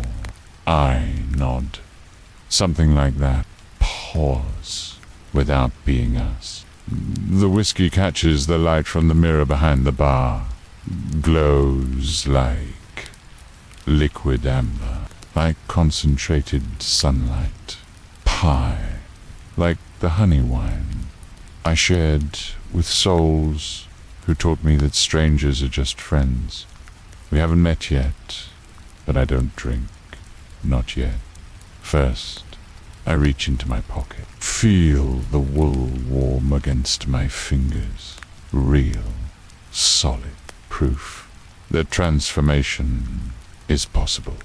That connection exists. That souls can learn to remember their own life. If they have the courage to step through doorways that shouldn't open. The woman at the end of the bar still cries softly.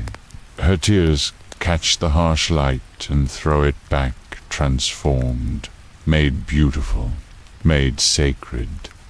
I see her differently now. Not as a stranger lost in her own sorrow, but as a soul who has forgotten her own radiance, who needs only the gentlest reminder to remember how to glow.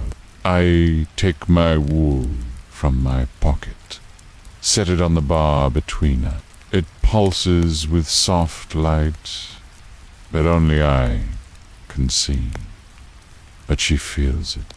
I watch her tears slow. Stop. Watch something shift behind her eye. Some wall crumbling. Some light beginning to remember itself. Did you make that? She asks. Her voice is soft, wondering, like someone recognizing something they thought was lost forever. I'm learning, I say. Would you like me to teach you? She nods, moves closer. Her eyes brighten with something that might be hope, might be the beginning of remembrance, might be the first stirring of light in a soul that thought it was permanently lost in darkness. I show her how to hold the needles, how to wrap the wool, how to pull one loop through another and create something from nothing through patience and attention and the simple miracle of caring enough to try. My hands remember the lesson. Remember the woman with twilight eyes who taught me that everything we create carries a piece of our soul. Other souls gather around us. The man who talked about his daughter. The bartender who pours liquid amber like a priest performing sacred ritual. Strangers who become less strange with every step, every shared breath. Every moment of connection that proves loneliness is illusion and separation is dream. We create beauty together, clumsy stitches that glow with intention, if not skill. Rough work made sacred by the simple act of souls, recognizing souls across the comfortable darkness of a Nevada bar, where neon hums.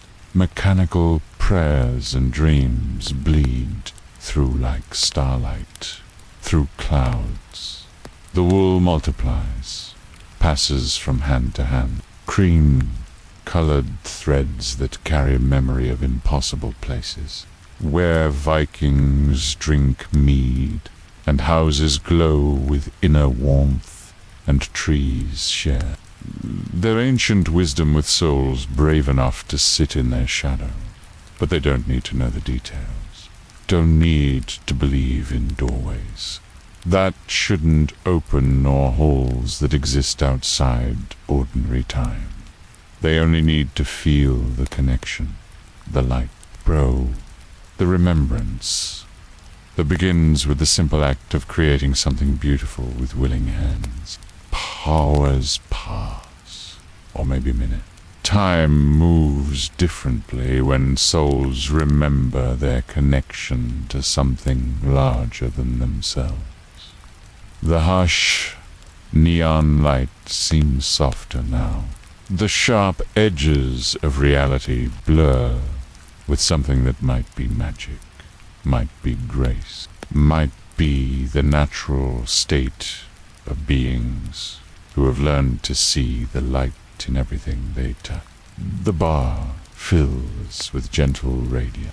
Nothing dramatic, nothing that would frighten souls accustomed to darkness.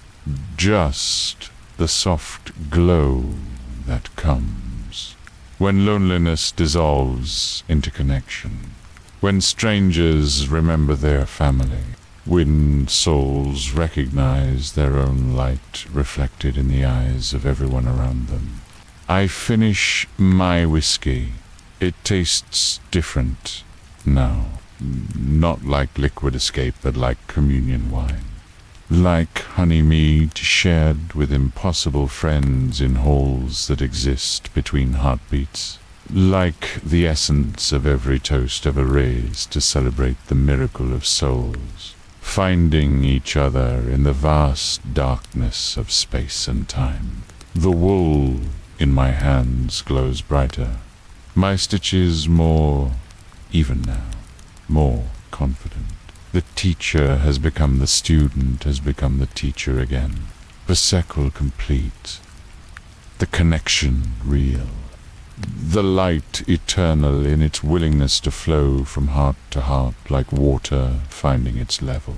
I look around the bar at faces that glow with their own inner radiance, at hands that create beauty from simple materials, at souls that have remembered if only for this moment that they are not alone, have never been alone, are part of something larger and more beautiful than they ever dared imagine.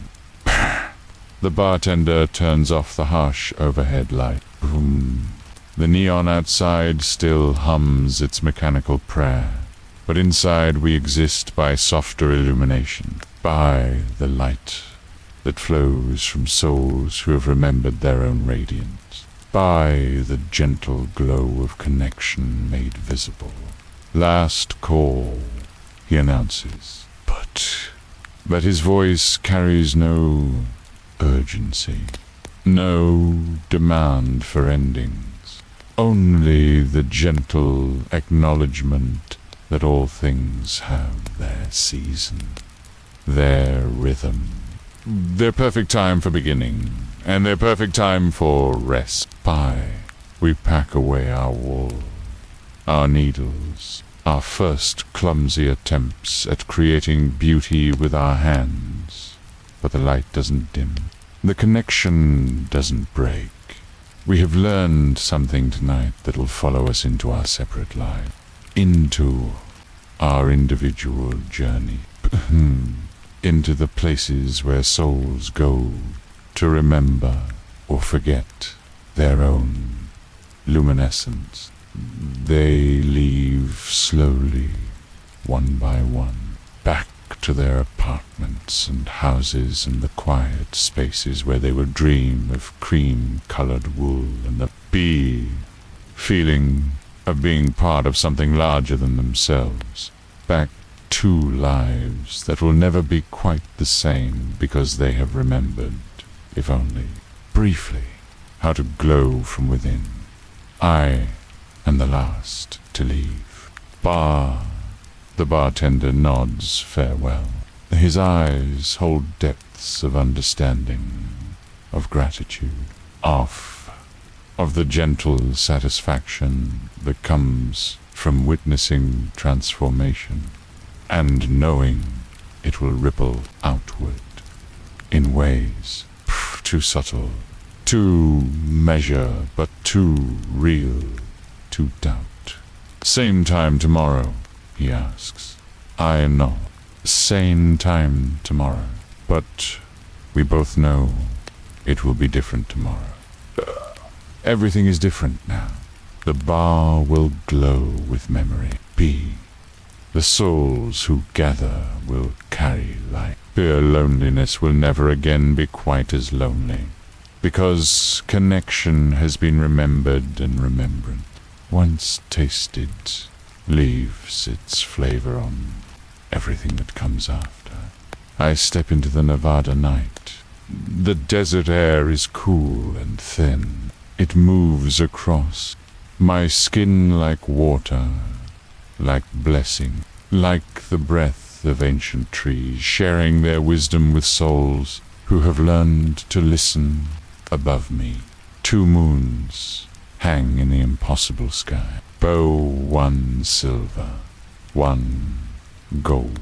Be pulse with gentle light that recognizes the glow in my chest, that welcomes me as one of their own, as a soul who has learned to touch the sky from beneath the water of his own deep peace.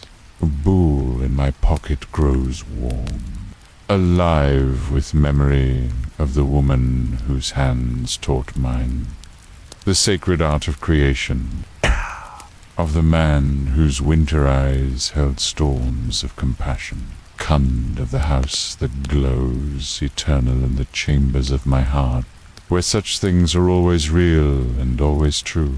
I walk through the desert toward my apartment, toward my bed, toward the sleep that waits like a patient friend.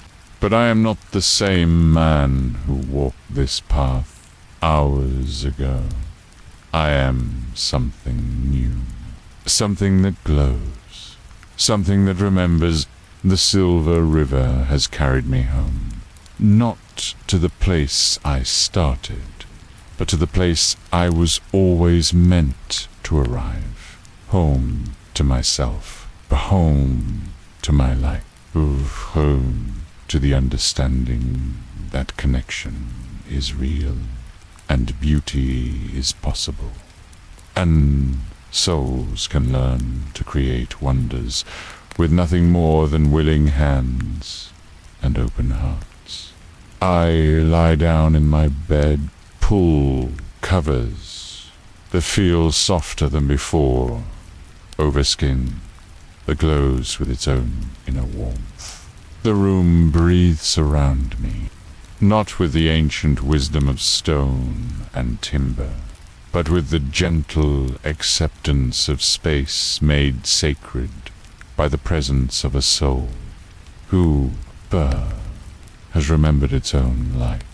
The twin moons shine through my window, silver and gold, impossible and perfect.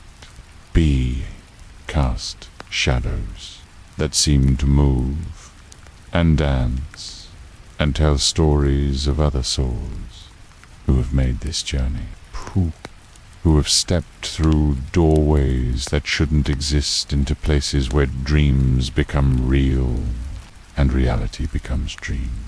I close my eyes, feel myself sinking into sleep, the tastes of mead and starlight, of wool flowing through patient fingers, root of connections that exist beyond the boundaries of time and space and the narrow definitions of what is possible in a world that has forgotten its own magic. The wool rests beside me on the pillow, warm as summer sunshine, soft as cloud, alive with the memory of hands that create beauty in souls that remember their light and houses that glow eternal in the spaces between heartbeats. I dream of Viking halls where strangers become family, of fires that burn without consuming, paths paved with moonlight that lead to sanctuaries where love flows as freely as wine poured by generous hands. But mostly I dream of the woman with twilight eyes, who taught me that everything we create carries a piece of our soul, that making beautiful things is a form of prayer, that souls can learn to glow from within if they have the courage to remember who they really are beneath all the forgetting. The twin moons breathe slowly above me, silver and gold, dream and memory, possibility and peace. They watch over my sleep like guardian angels, made of light and love and the infinite patience of celestial bodies that have witnessed countless souls learning to remember their own radiance. I glow in my sleep, soft and warm and gentle as candlelight in a dark window. The light flows through me like water, like wine, like the silver river that carries souls toward destinations they never knew they were seeking. The wool glows beside me, evidence that it was real, all of it. The transformation and the connection and the people who exist in impossible places, where beauty is created with willing hands and open hearts, and the simple understanding that we are all part of something larger and more wonderful than we ever dared imagine. I curl into myself, draw my knees to my chest like a child seeking comfort, like a soul returning to the womb of infinite possibility. The moons breathe slowly above me, the desert breathes around me. The whole universe breathes with the rhythm of sleeping gods who dream of souls learning to remember their own light. The silver river flows through my dreams, carrying me deeper into peace, into rest, into the space where memory lives, when consciousness sleeps and dreams bleed through like starlight through clouds.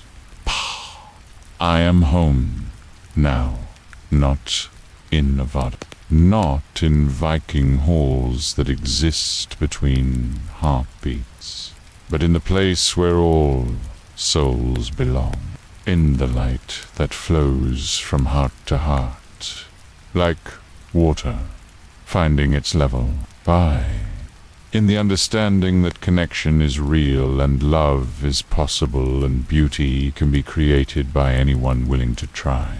The twin moons glow above me, silver and gold and the color of cream, colored wool flowing through patient fingers.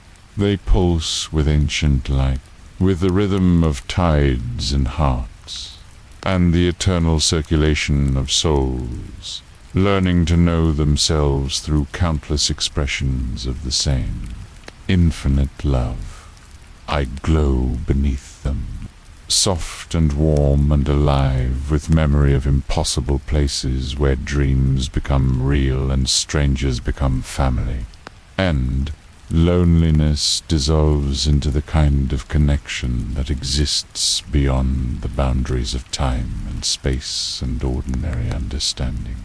I sleep beneath the twin moons, sleep in the light that flows from within, sleep in the peace that comes to souls who have learned to remember their own radiance and carry it like a blessing into all the dark places where other souls wait to be reminded of their own luminescence. The silver river carries me deeper still, into rest, into dreams, into the space where all things are possible, and all souls are connected, and all hearts beat with the same rhythm of infinite love, learning to know itself through countless expressions of beauty and wonder and the simple miracle of beings who have learned to glow from within.